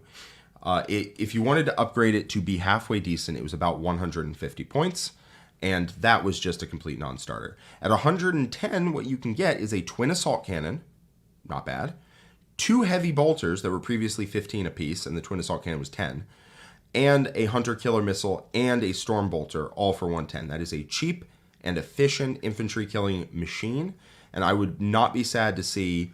You also need to cover the anti-infantry in the list, right? Sanguinary Guard had a bunch of supplemental anti-infantry shooting that helped you deal with nonsense you didn't want to have to charge.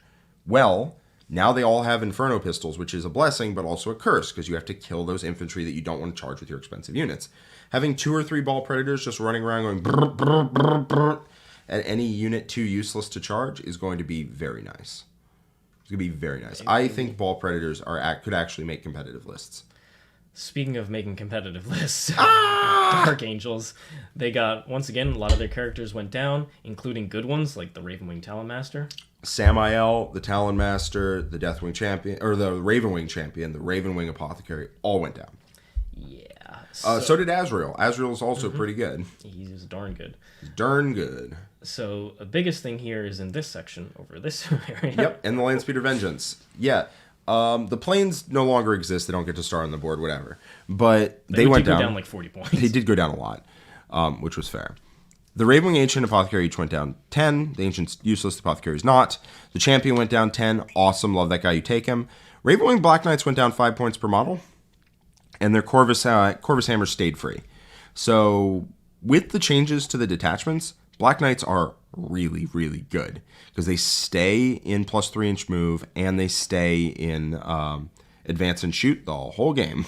Well, they have assault weapons, so they always had it. But they get plus 3-inch move the entire game, and that's pretty crazy.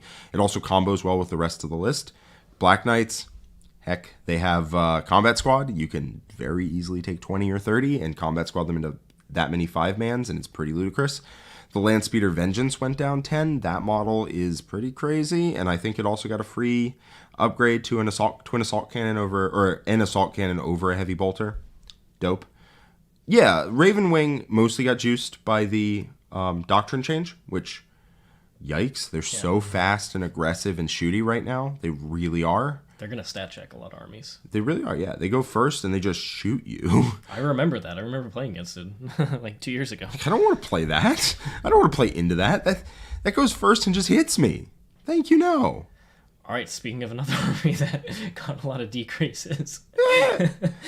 First off, most important one, Kill Team Cassius down to 220. Best unit in the game. Yeah, some might say it's the worst. Honestly, the headache, it's just not worth paying the points. I don't know if it's good, and I will never figure it out. But other things, you want to cover that? Yep, so once again, most of their characters went down here. Now their Deathwatch veterans went up 5 base points, which you'd be like, wow, that seems like a lot. That doesn't seem good. It does seem like a lot. Well, if you remember that they have a longer list of war gear than the company veterans, most of it's gone. Yes. So the amount of upgrades that you can purchase on this team is really extensive. Pretty staggering. And quite good. And on top of that, they're actually good at firepower again because Armor Contempt is gone. This army shoots very, very hard. They have teleporting. They have all sorts of shenanigans. They can put a lot of defensive buffs on units. They don't have the Kill Team Strike Force anymore, though. No, but I don't care about that. I just wanted to put that in for the chat. They do not have Kill Team Strike Force. But they also love seeing units like Inceptors and Aggressors being better because they like throwing those into their boys. What is the... It's the Proteus kill team is the Deathwatch veterans, Terminators, Bikes, and Vanguard veterans. The Indomitor kill team, I think, or Fortis, maybe. I think Fortis is the one that you can take the heavy weapons in. Yeah. The Primaris heavy weapons. Corvus did go down, but you're never going to see that. because it's still not that great. Yeah, it's still a flyer. Like, It's okay. It's okay. I like the characters went down, which is cute. But you were talking about Black Templars spamming a lot of bodies. Death Watch are going to spam. They're going to spam weapons. Yeah. Just like volume of fire all over the board. Yeah. Because it's 135 points for a squad with like a combi weapon, a storm shield, or maybe a combat shield. I forget which one you're allowed to take. You can take both, but there's like weird restrictions. Like a combi melta, a storm shield, and then like 4 frag cannons or 4 missile launchers, which I think is going to be the standard. Yep. 4 missile launchers, and then you tack on 3 Deathwatch Terminators, and they get a Cyclone missile launcher for on the cheaps now, and they get a free Thunderhammer and Storm Shield. The unit's like 270 for 5 Deathwatch Veterans, 3 Terminators that fire 10 missile launcher shots a turn. It's expensive, but pretty good, and also has sticky objectives. So, like, that's... We'll see. Yeah. All right. Heading over to Imperial Fist. There's Pedro going down. Woo! He actually went down. He was 160, I think. Something like that. Yeah, he went down 30 points. Imperial Fists do now have +1 damage on their heavy weapons the whole game. It's probably not a big deal, but I think we should mention it because there's going to be a lot of tanks in this meta. And if you're an army that Strength has... 7 or greater, right? It's Strength 8 or greater, Yeah. So if you build around it, you can make a very good anti-tank list. And that might be important right now, but it might be a little too niche. Yeah. We'll see how the meta develops, because there's going to be a lot of bodies on the board on some of these armies. Yeah. More characters going down for Space Marines. Characters that you're just going to see. Yep. Then, Ultramarines love this. Yep. Victrix Honor Guard went down. They were undercosted as hell before. I mean, they had a shield that was not included in the list of Armor of Contempt things, so they got a shield and Armor of Contempt. It was a little stupid, but still they went down. And then Space Wolves here, they got some decent decreases on their characters as well, and then on kind of their basic units to match Space Marines, including Thunderwolf Cavalry, they did go down. Yeah, Thunderwolf Cavalry I want to talk about for a second, honestly. Yeah. Thunderwolf Cav are 35 points a model, so they went down, I believe, 5, but their war gear became free. So, not the Power Fist and Thunderhammer, that just went down. But you can take a Lightning Claw and Storm Shield guy on a Thunderwolf Cav for 35 points a model. That would run you 50 before. Yep. That is, like, actually an incredible unit. They have 7 attacks. They have 4 attacks with a Lightning Claw and 3 attacks with their mount. Both profiles are good for 35 points a model. And they advance and charge natively. Like, 35 points a model, sure, they run into walls. But at 105 for 3 with 22 attacks, a lot of which reroll wounds or have all of its AP3 in Assault Doctrine, double exploding 6s to hit, like, that unit hits very hard and is very cheap and is also very durable. 4 wounds apiece, toughness 5 with a Storm Shield, and a 6 of Feel No Pain. Oh, they have no apothecaries, lol. I forgot about that. But yes, toughness 5 with a 2-up, 4-up. It's a lot better than it was before, and I honestly think Thunderwolf Cav are just a good unit if you play Space Wolves. Hounds of Mordecai, they're pretty cheap now. They're very cheap. Long Fangs are probably the best Devastators. Yep. Because you... Great support. Great support. You can include 5 heavy weapons, which don't cost you points, as opposed to just 4, like any other unit. And you can take a Terminator Pack Leader for 34 points with a Thunderhammer, Storm Shield, and Cyclone Missile Launcher. So that unit is going to run you, 115, 138, 142, 172 for 6 guys plus a Terminator Pack Leader, Thunderhammer, Storm Shield, and checks notes 7 missile launcher shots a turn. It's pretty good. That's pretty good. Yeah. That unit's pretty good. Basically, anybody you can add a Terminator Pack Leader to, because the Terminator Pack Leader gets free Thunderhammer, Storm Shield, and Cyclone Missile Launcher. Somebody's going to figure out how to make that work, and it's going to be really annoying to deal with. All right, heading over to Grey Knights. There was a bunch of questions about them. So their characters get some small decreases, usually about 5 points, which is fine. The biggest thing is that in the Dread Knights, the teleporter is now free, so that's just auto upgrade. Ooh, I didn't even see that. No teleporter in any of them, so just 10-point upgrade is for free now. Wow, so I'm super hyped for this. I'm very hyped, although I wish Paladins. I'm sad about Paladins. I know, buddy. But overall, Inceptors went back down. Strike Squads, Probably not going to see too many of them nowadays. 100 points is not bad. It's not bad for them, especially with the change to behind enemy lines, giving extra points for troops getting back there. So that's a nice late game. You can rack up a lot of points. But Inceptors and Dread Knights are just going to be all over the place again. And you can run Halberds again because you don't need to be AP3 all the time. I think Halberds is ideal. Strength 6 is great, especially because there's going to be a lot of T5 in the meta with Inceptors and Aggressors and all that stuff. Also a lot of T3 in the meta with Elves being one of the better armies, I think, at the moment. Yep. So I think even though this isn't like a massive section here, you're gaining a decent amount of points in your list, and you actually are the triple threat, like I've been saying. You actually shoot again, which is a huge deal. Really good secondaries. Like, at this point, you actually have really good secondaries. Yep. I'm honestly kind of considering testing these guys for LVO. Not joking. Getting to some of our comments here. $2 super chat. We have a couple. Yep. So we got what that. Did Jonas? The sauce painting. Welcome to the war room. The sauce. All right, Batbrush, £5 super chat. Given the new detachment changes, what's the max number of assassins you can take? Can I take 12 again? I'll be honest, no idea. No idea. We'll find out. Neither will your opponents, though, so do whatever you feel like. Relic Scuppin, $2 super chat. We appreciate you. Thank you very much. And a guy who's going by the name of DMAC Sci-Fi, but that does not fool me. I know that is my friend from Iowa, Kyle McCord. A lot of people are saying that Marines are now RJC. What is RJC? We cannot comment on that. That is inappropriate language, my good sir. And Kyle McCord, really good looking. How does this data slate affect that? No buffs to Kyle McCord on this date. Thanks so much for the super chat. All right, let's go on. So I'm excited to test these guys for LVO. Yeah, there's a question about whether Grey Knights are improved. I do think they are. They're a more diverse army, not in terms of data sheets, but in terms of doing damage. Yeah. Which is honestly a big deal for this army. Do they get free silencers and side cannons? Yes. Mm-hmm. Oh, that's awesome. That's cool. The only thing that's not free is the Demon Hammer. Which, fair enough, I guess. Yeah. Although there was somebody who submitted a list to fix my list where he took 30 paladins with 30 demon hammers. Like, stop!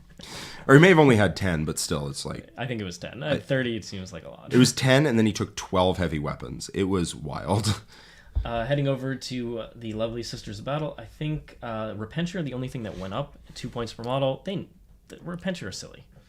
Just silly. Yeah, I'm okay with them going up. Sisters got hit pretty bad, but just because they lost Armor Contempt, didn't gain that much. Their secondaries are still good. The army's still good. If you're a Sisters player, you shouldn't feel too bad about this. Mortifiers, Exorcist, Immolator going down. Mortifiers being probably the one you'll see the most because they're just a solid unit. I'm so sad that... Can you scroll up? Especially they like no Armor of Contempt for their offense. Yeah. Can you go up? If we look at the... Paragon Warsuits...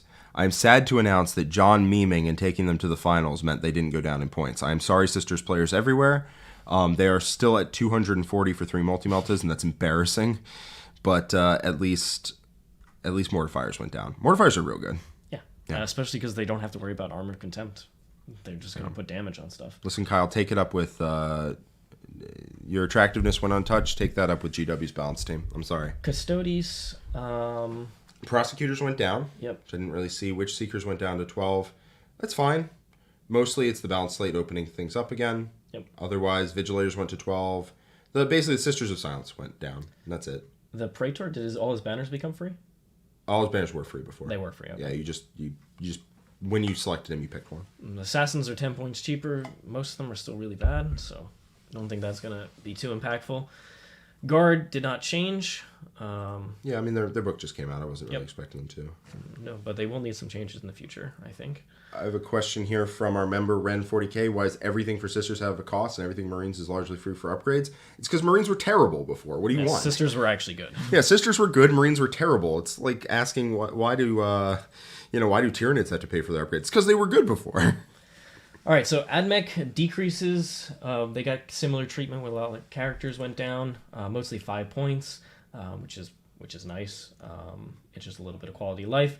Cataphrons, the plasma went down on the destroyers, but they didn't go down base points, even though they did gain core. I think they needed a little more to be seen, honestly. That's my personal opinion. Core opens up a ton of buffs for them, so they are actually something you could play and not feel bad about. But I think at the end of the day, it's still better to run the Skitarii units, is my personal opinion, even without the veteran cohort. because a lot of their upgrades got cheaper significantly. So almost everything went down to 5 points except for the sniper.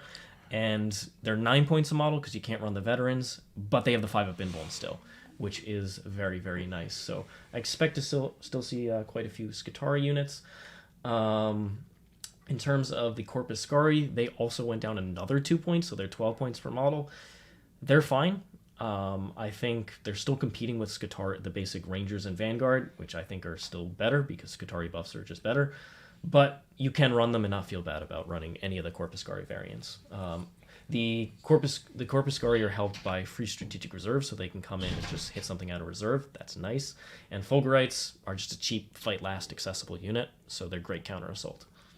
The Dune Crawler, how much was that before? We're going. Let me go through all. That's a low points total, my dude. Sakaran Infiltrators, Skitaran Ruststalkers. So Infiltrators went back down, and then Ruststalkers went down even further, which is nice. They're competing with Fulgurites now, so depending on what you want to go for. No Thrallnet means it's a little harder to get all the buffs that you need for them, but I still think they're a great unit. They have all that extra defensive mechanics inbuilt into their datasheet, also ignoring terrain modifiers. So I expect to still see quite a bit of Ruststalkers. Iron Striders didn't go down, but like I said, they gained a 5-up invuln from Enhanced Bionics. Awesome. Skystalkers went down. Was hoping Sterilizers would as well, but Skystalkers are still absolutely one of the worst units in the game. Dragoons, they got a big buff. Their Taser Lance went down 10 points. So Dragoons are 55 points per model. And there's no Armor of Contempt, so AP2 isn't the end of the world. They have good volume of attacks. They have access to a strat for exploding 5s and 6s, which is not bad. So you might start seeing some Dragoons. They have that inbuilt -1 to hit. Heading over to the other vehicles, went down a little bit here. The Onagers went down a lot. They were, for the Neutron Laser variant, I believe 125 points, 115 for the other. So they're quite cheap. I think you're going to see them in Mars lists because they have a lot of extra wounds. Iron Striders are still better, in my opinion, because of all the buffs they can get with core and the rerolls. But in Mars, I think you could run Dune Crawlers in a vehicle-heavy meta and still feel good. The Transport went down 10 points, which helps units like Fulgurites. What about the Disintegrator? And then the Disintegrator went down 20 points. It was 145. I think also Admech benefited quite a lot from Armor of Contempt going away. Yes, they did. Which means you don't have to be Agrippina anymore, I think. You don't have to be, but I think you still will be because it's still so strong. It is pretty strong, but it gives you more options. You can be Mars if you feel like it. You can be... what's the one that just got buffed or unnerfed? Lucius. Lucius. You can be Lucius if you feel like it. Yep. You won't be Metallica anymore because they lost their set of rules. But you still... I think those 3 options are going to be the ones you see the most, and you can't really go wrong with any of them. But I think if you go Iron Strider heavy, which is where I'm going because the army lost a lot of speed with losing access to advance and charge, the Iron Striders are your speed, and Agrippina benefits them the best. Yeah. Bunch of super chats before we jump into the next sub-faction. Yeah, absolutely. You answered that one. Got that one. All right, so Mr. Matt O here with a $10 super chat. Thank you so much, Matt O. With Armor of Contempt dead, is there anything you would like to see a Games Workshop do about the AP creep in 10th? Never thought I would see the day Lasgun said AP1, but here we are. Next 6 months could be a shooting gallery. I mean, I think there's a lot of rules in the games that just shouldn't stack with cover, and in that case, we can bring all the AP back down. Yeah, I do think that AP1 is too prevalent, AP2 is too prevalent, AP3 is too prevalent. Like, it's just, I think most things just need to move down 1 AP, and then... So shooting was already getting AP creep, and then combat started getting it as well. Yeah, AP4 you don't see in shooting that much, but in combat you see it a lot. You see it all the time, and the thing is, with that is... what was I going to say? With the AP creep on combat weapons, there's the sweep attacks now. Yeah, like the AP3 sweep attacks are going sweeps. up to... Exactly. They're going to AP3, AP4, and sweep profiles. Like, what is going on? That's way too much. Yeah, I think Helbrecht has an AP4 sweep if you're in Assault Doctrine. But, yeah, I think there's a lot of AP creep in the game. I think if they just address the stacking of saving bonuses, they can then reduce all the AP. I think you have to do them hand in hand. You can't have like a -1 up or something and then expect there to not ignoring have to be AP. people reach into their back pocket and somehow find the one weapon in their book that's AP5 because they want to give you a 4 up at least. Yeah. The Burning Blade. Yeah, exactly. So I think it just needs a mass reset on where everything is. Like, I don't think you can incrementally do this. I think it's just press a button that says, new scheme for how AP is given out. To be fair, before this edition, there were a lot of weapon upgrades in the game that were completely useless because they did nothing. They made a lot of the upgrades more worthwhile. It was too much. It's too much all at once. Yeah. Zlack Onion has a $5 super chat for you there, Siegs. Cheaper call with full rerolls on cheaper priest has to be at least a little tempting, doesn't it? Yeah, I think if you want to run big units of Corpuscari, you do it in Mars and you actually run Call. I still don't think that's optimal because he's still a lot of points and doesn't bring a tremendous amount of value because his special Mars buff doesn't benefit Skitarii units. It's Cult Mechanicus Core, which helps Cataphrons now, but I still don't think they're top tier. Cool. And then we got Dramatics Did GW just kill Nids and Quins? Are they even armies anymore? Rest in peace. GW terrified of indirect fire being even usable. Are Tzeench Flamers balanced out? It's a lot of questions. Let's go through... Let's do the rapid fire. Let's do rapid fire. Did GW just kill Nids and Quins? No, but they're a lot worse. Are they even armies anymore? Yes, but they're a lot worse. Which is fine, because it's 60% win rates. That's not okay. Yeah. Rip, GW terrified of indirect fire being even usable. I'm terrified of indirect fire being even usable. It's stupid. I hate it. Are Tzeench Flamers balanced now? Yeah, probably. I mean, they're still good. They're still good. They're 25 points for a guy with a 3-up invuln against shooting 3 wounds. Okay. They're still good. They just don't overwatch like a god anymore. Thanks so much for the super chat. All right, I skipped Imperial Knights and Inquisition, which I believe didn't get any changes. Yeah, probably not. They don't really have... I mean, go up real fast, and I'll check the Crusader. See if you got points free. No, it's all the same. Cool. So, heading over to... Knights are fine. They're a good army. They're going to be a great army in this meta, honestly. Yeah. Although Space Marines are going to have a lot of anti-tank. So, it should be interesting. Abaddon the Despoiler, he did go up 50 points. He deserved it. And their Terminators went up 3 points, I think. Yeah, the Terminators went up 3, and I believe everything's the same points cost. Marcus the troops, Legionaries, got all of their upgrades that were not named Balefire Tome for free, which is great. But yeah, Space Marines took a big hit. Marcus Slaanesh went up 5. Yeah, Chaos Space Marines took a big hit. Marcus Slaanesh went up 5. I don't really think there's that many other changes. Blastmasters didn't go up, so Noise Marines are still very good. They are, but they just don't have Armor of Contempt. They're just the same as they were before. They just die way faster. Killing Noise Marines, so well, you will even less have a problem. I think Defilers went down. Predators went down. When I saw that, I was like, they were more than 175 points. Yeah, they were like 195 or something. What? They were so stupid.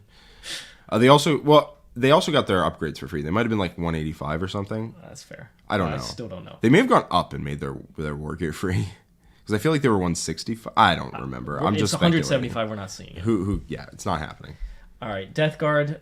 Some random decreases to their characters. Like, you're still taking Foul Blight Spawn. You might take the Grenade Dude. Yeah, a lot of Death Guard recently have just not been taking Foul Blight Spawn. And I think they just should. So yeah, Tallyman went down a little bit. But the biggest thing is Chaos Spawn, so you have a little cheap nonsense screen. My Fiddick Blight Haulers went down, which is fine. It's fine. I still probably don't like them as much as the rest of the Death Guard community seems to, but Plague Marines. On top of free upgrades, they also went down 2 points per model, I think. Something like that. Yeah, 2 ppm. So, you're still going to spam them. Yeah, Defiler was 165, but paid for its war gear, which was so stupid. But nothing fundamentally is changing about the army. No, Death Guard get like an extra 50 points, and hopefully that tides them over. It won't, but hopefully it will. We have a question here from Sturgios Costas. Hey guys, thoughts on Orks? They were pretty good before. Nothing changed on the surface. Yeah, nothing changed for them, and that means they're real good. I think they are a very good army. They're not broken. They're just solid. And I think that's where most armies would want to end up, is the place where Orks are right now. Yep. Thousand Suns, nothing really too impactful here. Spawn go down. They can put a lot of buffs on Spawn. Yeah. Zangor Shaman is cheaper. How much are Spawn? Oh, they're 21 now? Yep. Yeah, Spawn are real good. But they still have to pay for most of their upgrades. Oh, yeah, they have to pay for Warp Flamer, Soul Reapers, the same as they did before. Mutolith Vortex Beast went down to 130 and is like just a gigantic pile of stats at 130. I could honestly see you taking a bunch of those. Yep. World Eaters, these are from the like White Dwarf that came out a while ago. That's going to get replaced whenever the new Codex comes out. Don't pay attention to that. All right, Demons. So this is the phase cap, I think. It's the phase cap. The one I honestly like. Still, it's not the one I would take on a Bloodthirster. But it went up. It went up 10, I believe. Blood Crushers, 40 points per model, and Flesh Hounds down to 15. Yep. And Skull Cannons down 10 as well, I think. Yep. Karanak also down 10, I believe. So Khorne got some nice buffs here. I know Nick is going to be running a lot of Flesh Hounds later today. Yep, Flesh Hounds are good. Possibly Blood Crushers? I think it's Flesh Hounds for sure. It's Flesh Hounds and Fiends, because Fiends also went down. Fiends. Both of those benefited a lot from Armor Contempt going away, because they're like mass AP 1 and 2, and so they love that. So other changes, the Lord of Change went up a bit, but he's still quite good. And Fate Skimmer, I think, went up 10. The Fate Skimmer, yeah, that went up 10. The Lord of Change went up, I think... Let me see. If I include Architect of Deception, 345, 355. Yeah, I think he went up 10. He's fine. Still good. Nick, I believe, is running him today. Screamers, nice buff. I thought were at 20. Oh, they were at 30. Yeah. They were 30. Yeah, Screamers are decent. They still don't hit in combat, which I wish they would. Pink Cars went down 10 points. Yep. Which is cute, but you're probably not taking them because you don't have to. This is the biggest set of changes because Nurgle has just never seen. And yeah, it's just terrible. And now, like, you could play some of these things. You probably won't. But you could start thinking about it. Yeah, Plague Bearers, Beasts, the Great Unclean One, they all went down. It's fine. You're probably not going to see it. Big one, Fiends. Mm-hmm. Fiends went to 30 points per model, which is, like, pretty deeply undercosted for their stat line. Fiends are a real good unit right now. Yep, and Nick is going to show them off today. Yeah, I think he's running 15. They're very, very good. All right, and I think that is all for those changes. Chaos Knights, I don't think changed at all. No, they look the same. All right, Eldar. Eldar took very slight points nurse, and then one unit got wrecked. So, small increases to their Psychic characters, yep, which 10 just, points. frankly are undercosted. Wraithguard, the D-Scythe, is a bit more expensive by 5, I think. Yeah, that sounds right. I don't know why that went up. It may have gone down. I have no idea. You're still not seeing it. No 50 way it was points 15 per model. points. Get out of here. Yeah, it might have been 5. Shroud Runners go down 5 points. That is excellent. That unit is great right now. That unit's amazing. Swooping Hawks, on the other hand, you might still see a unit of 10 because they're completely non-interactive and your opponent never kills them. Who cares? But they're pricey. They're very pricey. They went up 5 points per model. I think GW did not like seeing the lists that were like 20 to 30 Swooping Hawks. Because those lists went up 100 to 150 points. Yikes. Swooping Hawks got way worse, and oh no. But is it still a unit you could use one and just teleport it all game? Yeah. And then Dark Reapers, they went down a bit. I don't know if enough to see them on the table, but they're still that's okay. It's better. I mean, it's a good shift in the right direction. I think that Shroud Runners are just nuts because they get all of them get a pregame move of 16 inches, and then they move 16. So if you go first and you take 9 of them, which I think is a reasonable amount to be able to hide. You take 9, you go first, you just have 9 scatter lasers that hit on 2s and 9 sniper rifles in your opponent's deployment zone. And trust me, those 9 sniper rifles with fate dice and whatnot will just kill a character. Yeah. And then you just shred all their infantry turn 1. You're like, yeah, there really wasn't much you could have done to avoid this. Sounds like Eldar. It's pretty brutal. Like, if 9 of those goes first against guard, all of the infantry is dead. All the mortars, all of the casterkin, all of that's gone. You better bring transports. Yeah. Harlequins, we mentioned them. Harvester of Torment and Mirror Architect went up, but they're both on nerfed versions. They went up by a lot. They did. Harvester of Torment. Yeah, they did. They're both going to be taken. Harvester went up 25. Mirror Architect went up 35. But to be fair, you take them, so it's fine. They got buffed to the gills. A small decrease for witches here, while a small increase for racks. You can kind of see the direction that they're... Small decrease on homunculi. Yep. Big change here for... Beastmaster. For... Just kidding. For Drukhari, yeah, the Beastmaster. Woo! No, big change for Drukhari is that you get 4 HQ slots in the detachment, which means you can take a real space raid and have Drazar. That's huge. That's actually huge for them. Because you want to take a real space raid. Because you only get the 1 detachment. So if you take a real space raid, now you can take Drazar. Oh my god, that is a huge change for them. Because previously you just couldn't. Yeah, and you want him. And you want Drazar. He's one of the best characters in the game. All right, Leagues of Votann get hit again. Interestingly, so the Call went up 10 more points. The Champion went up 10 more points. Rip Champion, we'll never see you again. Grimnir went up 10 points. The Forge Master stayed the same. He's the only character I would have even thought about increasing another 10 points, but whatever. Though basic troops went up another point. I don't know why. You don't have to take troops anymore, so you're just never going to see them. It's like how they made the Space Marine troops cheaper to incentivize you to take them, except the opposite of that. And Hearthguard didn't go up anymore, thank God, because they're really are already expensive. Berserks did go up again, so now all those people who were like, why are you taking Hearthguard? Take Berserks. I'm like, no. Now you can't even compete with my logic. Get those Berserks out of here. They're trash. Get your Hearthguard in. 165 points for Berserks is pretty ridiculous. Absurd for how slow they are. Yeah, at 30 was probably too much, although some people were having success with it. But when we can all agree that 22 points for Berserks is too much, is too low. It's too low. Oh, yeah. But 33, there's got to be somewhere in the middle. Pioneers stay the same, which is good because you're going to see a lot of them. Same with the Sagittar. And they confirmed that you get both missile launcher profiles for the 10 points, which is not Interesting. bad. Yep. Thunderkin, their upgrades became free or cheaper for the most part.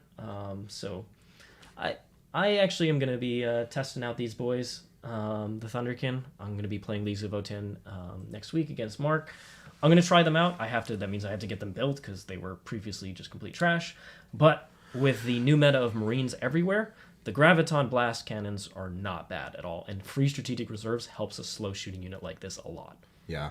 I'm very excited that they've confirmed the L7 missile launcher and Sagittar are together. Yep. So the Sagittars for 140 are actually pretty cranked, I think. No rerolls is... They're not as good as you think. Incredibly cranked! The land fort went up 10, which is fine because I'm still going to run 2. Cool. I save all the points on those increases by not taking troops anymore. So hopefully you guys do the same. Yeah. But not the end of the world. My list barely changed at all. Yeah. Except I get to cut troops for more good stuff. All right. We have some super chats. We got a $5 super chat from Tylon Blass. 30-point aggressors for my salamanders coming out of reserves with Adrax with warlord trait. Yeah, salamanders love a lot of these changes. They still reduce AP 1 and 2 by 1, or maybe they reduce AP 1 to 0. I think it's that second one, actually. Yeah. But, yeah, they love these changes. You get a lot of Melta, a lot of Flamer for very, very cheap.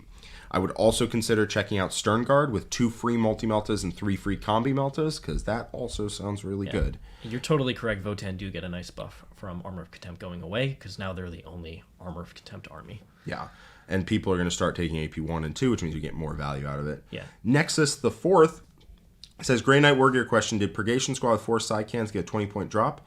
If true, what do you guys think about 3x5 Purgations? I think Purgations are pretty good. I would like them, except for the fact that Dread Knights are so much better now. What I like about them is I think you take 1 unit, because Drago is like cheap as chips right now. He's not. He's 165. Yeah, but for his stat line. He's good for 160. He's not cheap as chips. Let's not get crazy. If he was like 135, I'd be like, hell he's yeah. cheap as a single chip. But if you have Drago, I think you can take 1 Purgation Squad, give them full rerolls to hit to negate the -1 to hit from the heavy weapon penalty. Other than that, probably wouldn't. How many points are they with free weapons? They're 110, I believe. They didn't go down in base cost. I think they're 110. Yeah, it's not bad. You can just put shots down range. Yeah. They're all right. I mean, you can take them. Because you don't have to take troops anymore. You can just take Purgation Squads instead, and that's totally fine. Yeah, I would take that. I don't mind it. They're good. Brendan Green says, love the shirt, Jack. Thank you. What about I appreciate my Art you. of War shirt?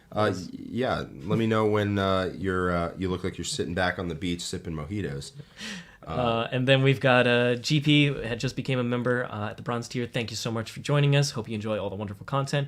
2x5 Thunderkin with Iron Masters giving him +1, and repairs is real good. I'm actually going for a double call list, high call and a regular call. The regular call comes in from reserve with the Thunderkin and gives them the rerolls. One of them can get full rerolls with the strat if they have a Judgment Token. So I'm trying a lot of stuff out with Votann, so that's going to come next week. Look forward to that. Yeah, I'm excited to see it. All right, Necrons. They got many points decreases over the previous year and a half. Now less so, but some of the underutilized units do go down. Warriors went down a point. I ran them a couple weeks ago pre-Christmas against Mark's Emperor's Children. I ran the brick. I just love the brick. It opens up a whole skill dimension of Necrons with the placement of models and stuff that I really enjoy. Oh, you managed to not kill a 20-man squad. Guess what? You lose! I love punishing people. Yeah, I know, buddy. It's like your unit goes down 20 points, and then on top of that, the Ghost Ark goes down another 15 points. So that combo is quite cheap. I think it is possible, instead of spamming Scarabs, that you have 1 unit of Warriors with the Ghost Ark and then Scarabs. But You could still totally run Scarabs. They didn't go down in cost, but they didn't need to. They're still very good. Deathmark, this really helps builds that aren't custom dynasty, the warrior decrease. Deathmarks are 13 points per model, so 130 for 10 of them. They're one shot per, but because this changed to strategic reserve, where a lot of things are going to be going into reserve for free, and the improvement of behind enemy lines, for instance, there's a lot of stuff that you could just snipe out because they have the strat to just come in from reserve and shoot at it. And then if they're on the table, they can also just shoot at it. They're not that expensive, and if you're OBSEC on your whole army, you don't need. Yeah, I think a Mephrit list with a bunch of warriors and deathmarks could actually be good now. That'd be interesting. They still have good secondaries. Like, they hit the secondaries, but they're still good. Yep. The Stalker went down, but it's still a complete pile of garbage. What about the Doomstalker? I'm sure in the mix somewhere it got core. Nope. Okay, never mind. It's a monster. They forgot that's a keyword. Other stuff like Tombblades and Triarchs went down as well. I mentioned the Ghost Arc. Doomsday Arc went down a bit even more. Tombblades are down? What? Yep. Tombblades down at 2 points. That's pretty good. They were already pretty good. Yep. Triarch Praetorians. The Praetorians are down 2 points. Now, the big boys also went down, and you can actually take them, and they get a trait now because they're in the Arks of Omen detachment. So Jack might be seeing a monolith near him. Yeah, how do they get a trait? Don't they? Oh, because the Lord of War has it's the monolith obelisk in the side. Oh, the Tesseract Vault. Yeah. I was still talking about the Triarch Praetorians. Oh no, forget it. They don't get a trait. Sorry. No, they don't. But yes, that is a massive change, and you might actually start seeing those. Yep, you could. Would you rather have a 300-point Void Dragon, or would you rather have a 360-point Tesseract Vault that just rains mortal frankly, wounds? neither. I would rather have 220 points in Warriors, but that's just me. Sure, I'm just between the two. Those are the only units you're allowed to pick. Orks. Orks got some minor changes. Some knobs, things, right? some war gear went down in points. Knobs get big choppas for free, which is good. I think you would strongly consider knobs if there weren't only 6 elites that you could take. As it is, you're kind of stuck with commandos, mega knobs before you do that. But I could see knobs at 17 points with a big choppa being pretty good. Flash kits go down 5, so there's some sickos in our chat who are going to be absolutely losing their minds about this, and I encourage them. 20-point flash kits are way better than 25-point flash kits. They might actually be usable. I don't know. Probably not. I doubt it, but they might actually be usable. All right. Heading over to... And then their big boys went down. And Killicans went down, and they get their rocket launcher went down as well. Spoiler alert, Mark's going to be playing them. Nothing really went up in points, which is cool. They didn't need to. Orcs are a strong army right now. They are a strong army. Are they broken? No. But they're a strong army, and that's important. All right, so we're getting towards the end here. Tau Empire. Minor increases here. Every commander went up 10 points again. Kroot Carnivores went up a point. Just as soon as you couldn't take troops, you didn't have to take troops anymore with Orks of Omen. Kroot went up, so goodbye, Kroot. You can instead take Kroot Hounds, or you can take Breachers, or you can just ignore that you have to take any of that in the first place. Crisis Suits went up 5 more points base. So they are pricey. They are very pricey. And then Ethereals. Who was still running Ethereals? Can you tell me, Jack? Who was still running Ethereals that they needed to go up another 10 points? I don't know. I kind of assumed that was a drop, honestly, because I haven't taken one in a while. No, it's not. Oh, it's not. Yeah, because you get a hover drone and 2 marker drones that used to be 105. Yeah, that's an increase. Yeah, I don't particularly understand this, but whatever. It's not the biggest deal. I was really hoping to see some decreases to some units you never see, but no decreases there, so you're probably still going to see Crisis Suits, Riptides, Commanders. That's my problem with some of the changes for the factions that were in the mid to upper tier, is that they don't increase list diversity. Yeah, you nerf this stuff, I'm still taking it. Yeah, it just got worse. Yeah, just a little bit worse. Tower's still good. Yep. They got some nerfs, right? The planes are not as good because they start in reserves, but you can replace that with a unit of Crisis Suits that just have double airburst target locks and multi-trackers. That unit is, it went up 5 points per model, so it's like 350. Pretty cheap. It's pretty clean swap for the planes, and you just micromanage it and make sure that you shoot people out of line of sight, and that's probably fine. Tower's still pretty good. You just lose some points, but you don't have to pay for Kroot anymore. The biggest thing is free strategic reserves. Yes, most of the army can go into reserve for free, but things like Breachers do get better starting in reserve and coming off the table edge. it forces that screening element that Tau really want. So I'm going to try out a style like that and just see if it's worthwhile. I'm actually playing against Jack's Harlequins. Yay! Give me a shot. We have some super chats. Yep. If we want to cover those before we hit to the Tyranids, we got those. Let's head down. Starting there. Yep. Matt O, $5 super chat for Winky Face. We appreciate you, Matt O. Thank you so much for all that. And another one. And another $5 super chat saying, real issue with Arks of Omens, another 6 months of abandoned sanctuary, still no new missions after 12 months. Yuck. Yeah. The mission's not changing functionally to me is kind of a huge miss, but there's a lot to be happy about. And I choose to focus so on much that. change that I'm not too sad about that. But abandoned sanctuaries is a horrible mission. Fimi asks, any play in Silvertide Grey Knight army? Forget the Dread Knights, just loads of pretty cheap infantry. I mean, Dread Knights got 10 points cheaper and way better. So, like, you probably want to take those. Then after that, you want to try and Silvertide. Yeah, I think you really want the Dread Knights. They're back to being good. That's the best way to put it. They're just back to being a very good unit. And then Super Baharath with a $10 super chat. Thanks so much. Jack, you said you don't respect anybody who knew the old cost of the GOAT unit flash kits, yet you knew they were 25. Yeah, that was forced on me, unfortunately, knew it. because you and Zlack Onion just post nothing.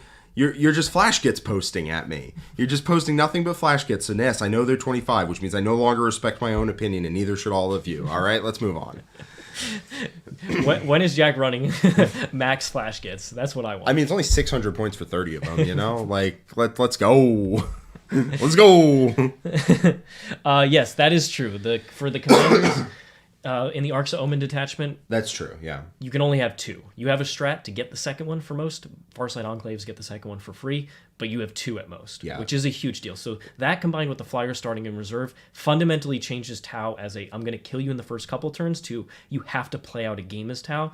And guess what? That's what I'm good at. So I'm going to show you how to do it. Yeah, the way it works with Farsight Enclaves is the stratagem to get an extra one specifically says if a detachment thing would limit you to one of something, you may take a second. So if you are playing Farsight Enclaves, it is not limiting you to one of something, it's limiting you to two of something. You cannot use the strat on it. So there you go. Personally, I think this actually opens up the diversity of sept lists.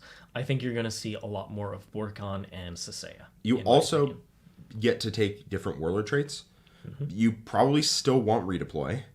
The Exemplar or the Callion. Still good. Still good, but it's not mandatory because you're not taking the planes.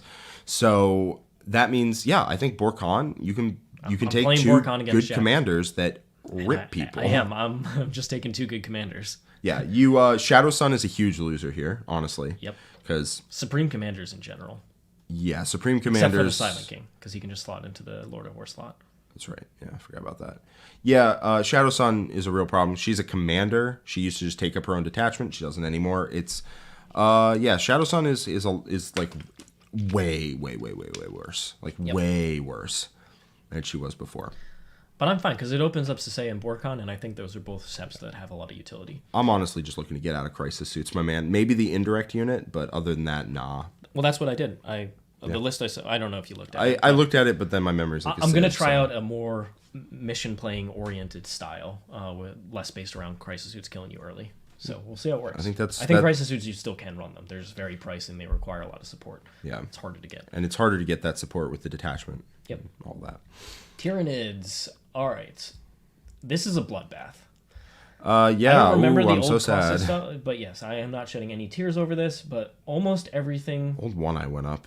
Everything went up here. Old One Eye going up is insane. Winged Hive Tyrants, 230. 245 with adrenal glands.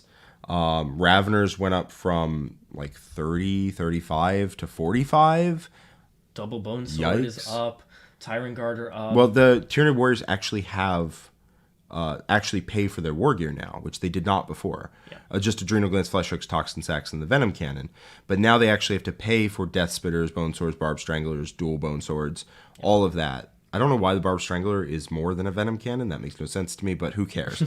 Point is, they're up like 10 points on the warriors if you want good upgrades.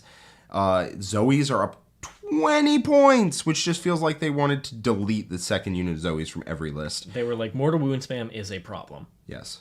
Bye. Nuclear device. They just told Zoanthropes to think of the hills, and then they just... Bye. Raveners went up. The Trigon went up for some reason. Yeah, all of that went. I mean, maybe the Trigon went down actually. I don't know what I a doubt Trigon it. was. I did literally no idea. Carnifexes went up. The Harpies heavy venom cannons went up again. Yep. So now it's 235 before adaptive physiologies if you even want to think about running a Harpy, and it starts in reserve, so you won't. I feel like Hive Guard are the only thing that went down here. I feel like they were 60 and went to 55, but I'm not sure about that. They may have gone up. They may have. I don't know. Synaptic Enhancement also went up, I think 5 points, which is, I don't know all these points by heart, but just, it's a lot. It's a lot. Tyranid list went up a lot of points, and they deserved it. Yeah, I think they're still a fine army. They just don't do broken things to you, which I think is fine. Like they're probably at like a 50% win rate from 60, because it takes a massive change to bring people from a 60 to a sub 50. They've tried multiple things on both Harlequins and Tyranids, and it was like 1% difference. They went from like 63 to 60. Yeah, it takes a big change to make an army like competitively non-viable to bring it down a substantial amount of win percent, because a lot of people are playing the army and not everyone is basing their army on one particular thing. So I think this will bring Tyranids down to 50%.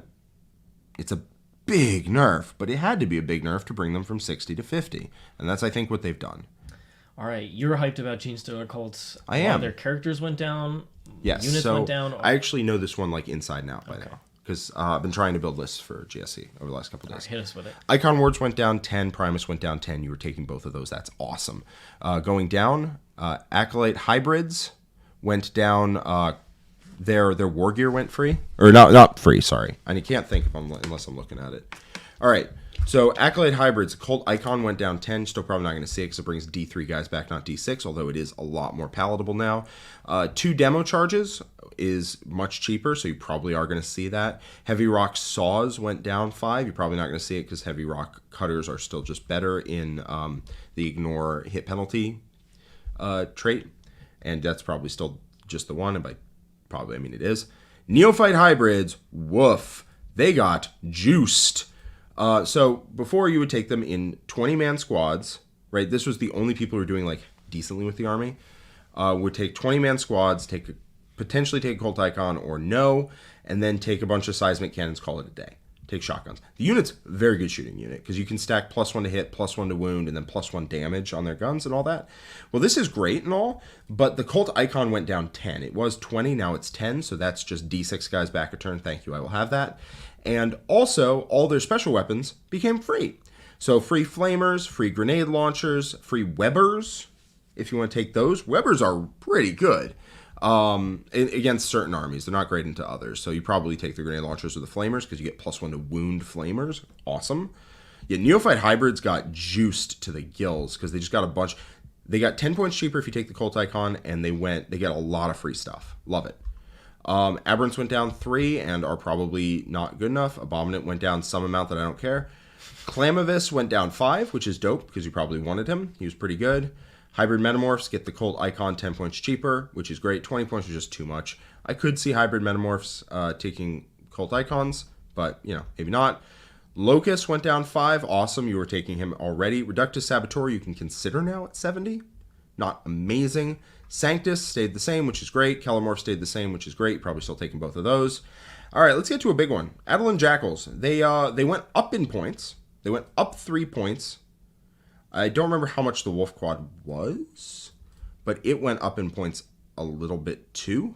But the main thing is your upgrades become free. So the Clearance Incinerator, or not Clearance, that's on the Rock Grinder. But the Adelan Incinerator, that became free. Mining Lasers got cheaper, but the Incinerator's great because you can +1 damage it because it's a mining weapon or industrial weapon.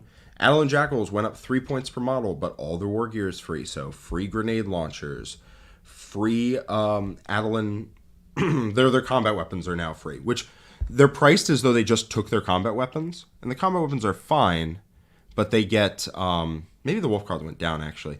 Main point is the unit went up like 10 or 15 points and got a lot of free stuff, like a lot of free stuff.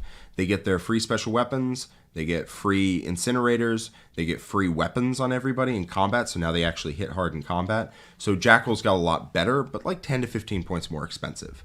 This army, I think, is in a great place right now. I think GSC is ready for someone who really knows the army to do well with it. If you don't really know the army, it's a very high skill cap army, or whatever means that it's hard for people to play. It's a very good army right now without Armor of Contempt in the game. Also, as they suffered quite a lot from it. But also, if everyone is gearing up for vehicles, the last thing they want to play into is like 120 models where, 80 of them get 2d6 back a turn and can't be wounded on 2s and are just like a million dudes. That's the last thing a tank... Like if the meta is gearing up for tank-on-tank violence, that army is going to just sweep through because you have great secondaries and they can't kill you. And because, a las cannon wounds you if you take the trait, that's only one trait point.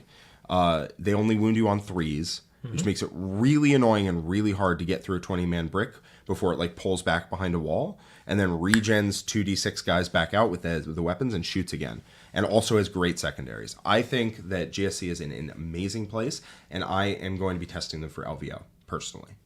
It's possible that they have problems dealing with the amount of stuff Marines can put out, but without Armor of Contempt, it's way, way easier for them to kill them. I've been deep diving GSC recently on, which is good. On the behest of Anthony Violence Vanilla. Mm-hmm.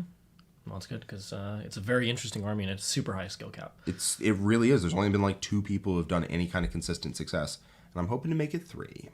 All right. Well, that is pretty much the end because there's a bunch of Forgeworld points and nothing really matters there except for this one.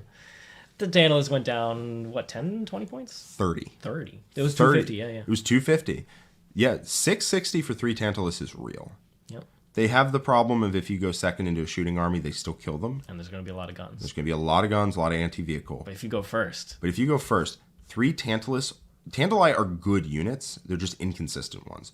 But at 220, they're super worth their points. Unless you go second into guns, in which case they're dead. But they're just good units. All right. So overall, once again, enormously impactful points changes here. This. Like huge shakeup of the game. There's, I think, basically really only Death Guard is completely left out in the cold here for the most part. Yeah, they got the tokenist of token points decreases. But almost every faction got some significant things, whether nerfs for Tyranids to Harlequins or buffs for a lot of the other factions. Should be a very interesting meta. I think the armies will be much closer together for the most part. Cameron, I did not mean personal offense. I don't pay attention very much. I only know the 2 people that Anthony Vanilla told me about because I don't really pay attention to results that much personally. I am sorry. I'm very proud of you. Thank you to Super Baharath for a $5 super chat for Jack. What clan best supports 30 20-point flash gets?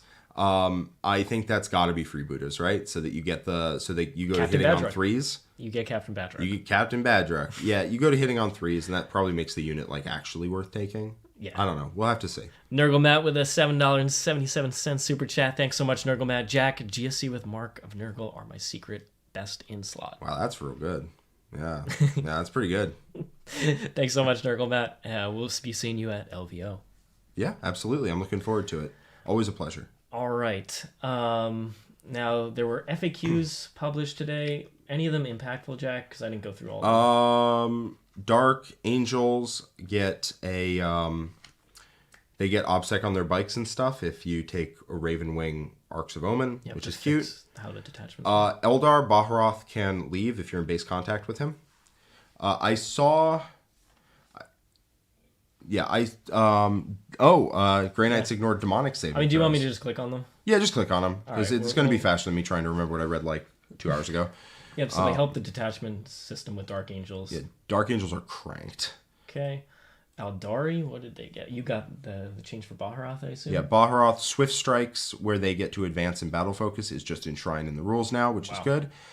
Twilight Falls, using Chegarak's Jest going up to 8 inches, is just enshrined in the rules, which is just how it was at GW, but other events ruled it differently. And then... the Encarn is set up. Sure, I think it just changes the timing. I don't really know that inside and out. It's possible that breaks it in some way, but I'm not the person to know. The Chaos Knight detachment rules were changed. Apparently, I saw people talking about this earlier. Apparently, Ignore Prevent Wounds now ignores -1 damage abilities. So we want to check that out, because that is a huge thing if true. Okay. Huge if true. Chaos Space Marines, Incessant Disdain Stratagem, which is the 6-inch heroic. Yeah, and then if it makes, I think it's just clarification stuff. All right, Genestealer cult. Genestealer cult. This is just clarifies Brood Brothers. That's it, and then it finally says you get reducted. It's minor clarification. It's not a big deal. Yep. Grey Knights. When Drago has his Warlord trait, it does ignore demon saves. That's super cool. You might actually take that if there's a lot of demons in your meta. Yep. Knights get their upgrade, and then, well, it changes how their detachments work. Calculated targeting. It just -1 damage reduces the mortal wounds that are outputted, which was a question that actually came up at the finals, and had like 3 judges ruling on it. Okay, leaves a Votann, and if an enemy unit embarked within a transport destroys a Votann unit, does that embark unit gain a judgment token? No. So I don't know how often that was coming up, but probably not often. If a unit with an ability that enables it to move after making a ranged attack is a potential target for the reactive reprisal stratagem, in what order are the effects resolved? The attacking unit would be allowed to complete its move prior to the use of reprisals. Wow, that's a big nerf to that. That's a big nerf to that, specifically against Eldar. Yeah, the ignoring damage reduction stuff is actually massive. Kabbalistic rituals. Yeah. Oh, that's a big nerf. Oh, that's a huge nerf to T-Sons. Oh my god. So basically, what you used to wait, hold on. No, I misread that. No, when a Kabbalistic ritual specifies a unit from your army with regards to when it can be used, it won't be used if that unit is... Oh, never mind. No, never mind. That's not a huge nerf at all. I misread it. I thought at first what it was you can't double cast a demon psychic power, which is like a big deal in T-Sons right now, that you can cast a demon bolt of Tzeench or whatever, bolt of change, and then you can double cast it with the Kabbalistic rituals, but never mind, I just filled that blank in my head. That's not how it works. All right. Reaper of Obliterax got clarified to the mortals. You also can't take Feel No Pains Yep. against them. Here we go. Ignoring wounds versus rules that prevent models. Specifically, a rule that says they can't lose more than a specified number of wounds in the same phase or turn. You want to click it over to them? Yeah, this is... All right. Some models have a rule that says they cannot lose more than a specified number of wounds in the same phase, turn, battle round, and that any wounds would be lost after that point are not lost. Similarly, some models have a rule that reduces damage suffered by a stated amount, e.g. Duty Eternal, which is the Dreadnought special rule. In any of these cases, when such a model is attacked by a weapon or model with a rule that says enemy models cannot use rules to ignore the wounds it loses, that rule takes precedence over the previous rule, and if that attack inflicts any damage on the model, it loses a number of wounds equal to the damage characteristic, even if it has already lost a specified number of wounds already this phase turn battle round. You know what that helps out a lot? Master of the Killing Blow. Master of the Killing Blow is going to rip apart Plague Marines so fast with his damage 2 that cannot be modified. Yeah, that's cool. Yeah, I think that's a mistake on their part, honestly. Finial is cranked beyond compare with that. Like, Finial's the best relic in the game, probably already, but is the Finial of the Nemradesh first out of guard is now probably the best relic in the game and needs to be addressed, in my opinion. That is obnoxiously good. Reaper of Obliterax also is just unstoppable. Now it's quite costly. It is quite costly to take, but you probably still do it. That guy hits. I don't remember off the top of my head other things that ignore wounds. I mean, Valyrian gets like a little better, I guess. Cute. The Nightbringer. The Nightbringer does get better, but that's probably not a big deal. No. I'm struggling to think of other ones that like matter. There still aren't that many in the game, but the guard thing is just obscenely good. Yeah. Dalton Peters with a $5 super chat. 3 kill rigs, 3 Grot mega tanks, freeboot is Kamami. I mean, you could do it. Jack does like guns, big vehicles with guns.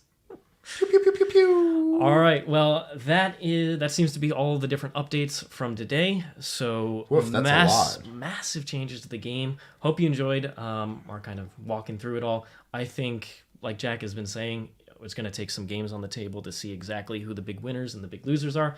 Although I think Death Guard are a big loser, personally, if there is one. But like, where are Marines going to fall? Like, there's a nerf, but then there's some big buffs. Like, where are they going to fall in this? Admech, same thing. They lost veteran cohort. That's a huge nerf, but they got some good buffs. We're going to find out. Planes not being in the meta means armies like Sisters benefit a lot because they don't get alpha struck by armies like Tau. So even though they don't have Armor of Contempt anymore, one of their biggest kind of predators isn't there. So Yeah. It's going to shake up a lot of things. And is the meta going to go shooting heavy? Is it going to go, mix kind of arms? We're going to find out. But Arks of Omen is also just opening up a lot of armies because free strategic reserves really helps the slower armies, in my opinion. Yeah. Slow shooting units gain a lot. Yep.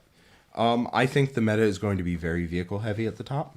It's going to be very vehicle heavy, and how you navigate around that is going to define how you do, like how your matchups go at tournaments. Because there's Knights and Chaos Knights are really good. Yeah. In a vacuum, they're really good. They did not get nerfed. They were already a good army. They're really good. Iron Hands vehicles, Raven Wing, those are both really good. There's probably one or two others I forgot. There's a lot of vehicles in the meta right now, and there's going to be a lot of anti-tank. There's going to be a lot of vehicles pointed at each other. And so if you have an ability to win that, that match somehow, if you have some edge over the other vehicle armies and your vehicle army, probably do pretty good. If you are anti-vehicle, you're probably good, but that's taking your luck into your own hands. You could just run into anything in an event, so, I wouldn't tech that hard. But it's going to probably look a lot like that. I anticipate that... and Guard, obviously. Who am I kidding? Guard with all their tanks. Guard are the best army in the game, in my opinion, right now. They are pretty crazily good. That's the only army that hasn't been nerfed yet, and I expect them to be nerfed. Eventually, but I don't know when that will happen, because the nerfs just happened now. Yeah. Guard, Knights, Chaos Knights, Iron Hands, all of that being good right now means that vehicles are just everywhere. So... if you have a little bit of vehicle in your list, probably consider not having that in there because it gives anti-tank a home. I don't know. That's kind of like we'll find out. Tech pieces. Yeah. We're going to find out. Who knows? I mean, honestly, the amount of rules that got implemented, something is going to happen that we have not seen. Something's going to be crazy that we haven't figured out, and it's going to be exciting. Yep. So everything's changing. We're going to play tons of games over the coming weeks and try out all the different matchups. So I'm super excited for it. I'm pumped. I've been writing new lists. And this weekend we should get the full previews for the chapter approved as well, with that going up. So I'm excited. They're like the whole meta is just changing. Now, thanks so much for all your super chats, for everybody commenting, everybody joining us. Let your friends know about our channel. Give us a like. Tell us what you thought in the comments below. What are you most excited for in these new rules? And if you want to check out all the extra content that we're doing, like some of these War Room games, I'm playing brand new Tau against Jack playing Harlequins on Friday.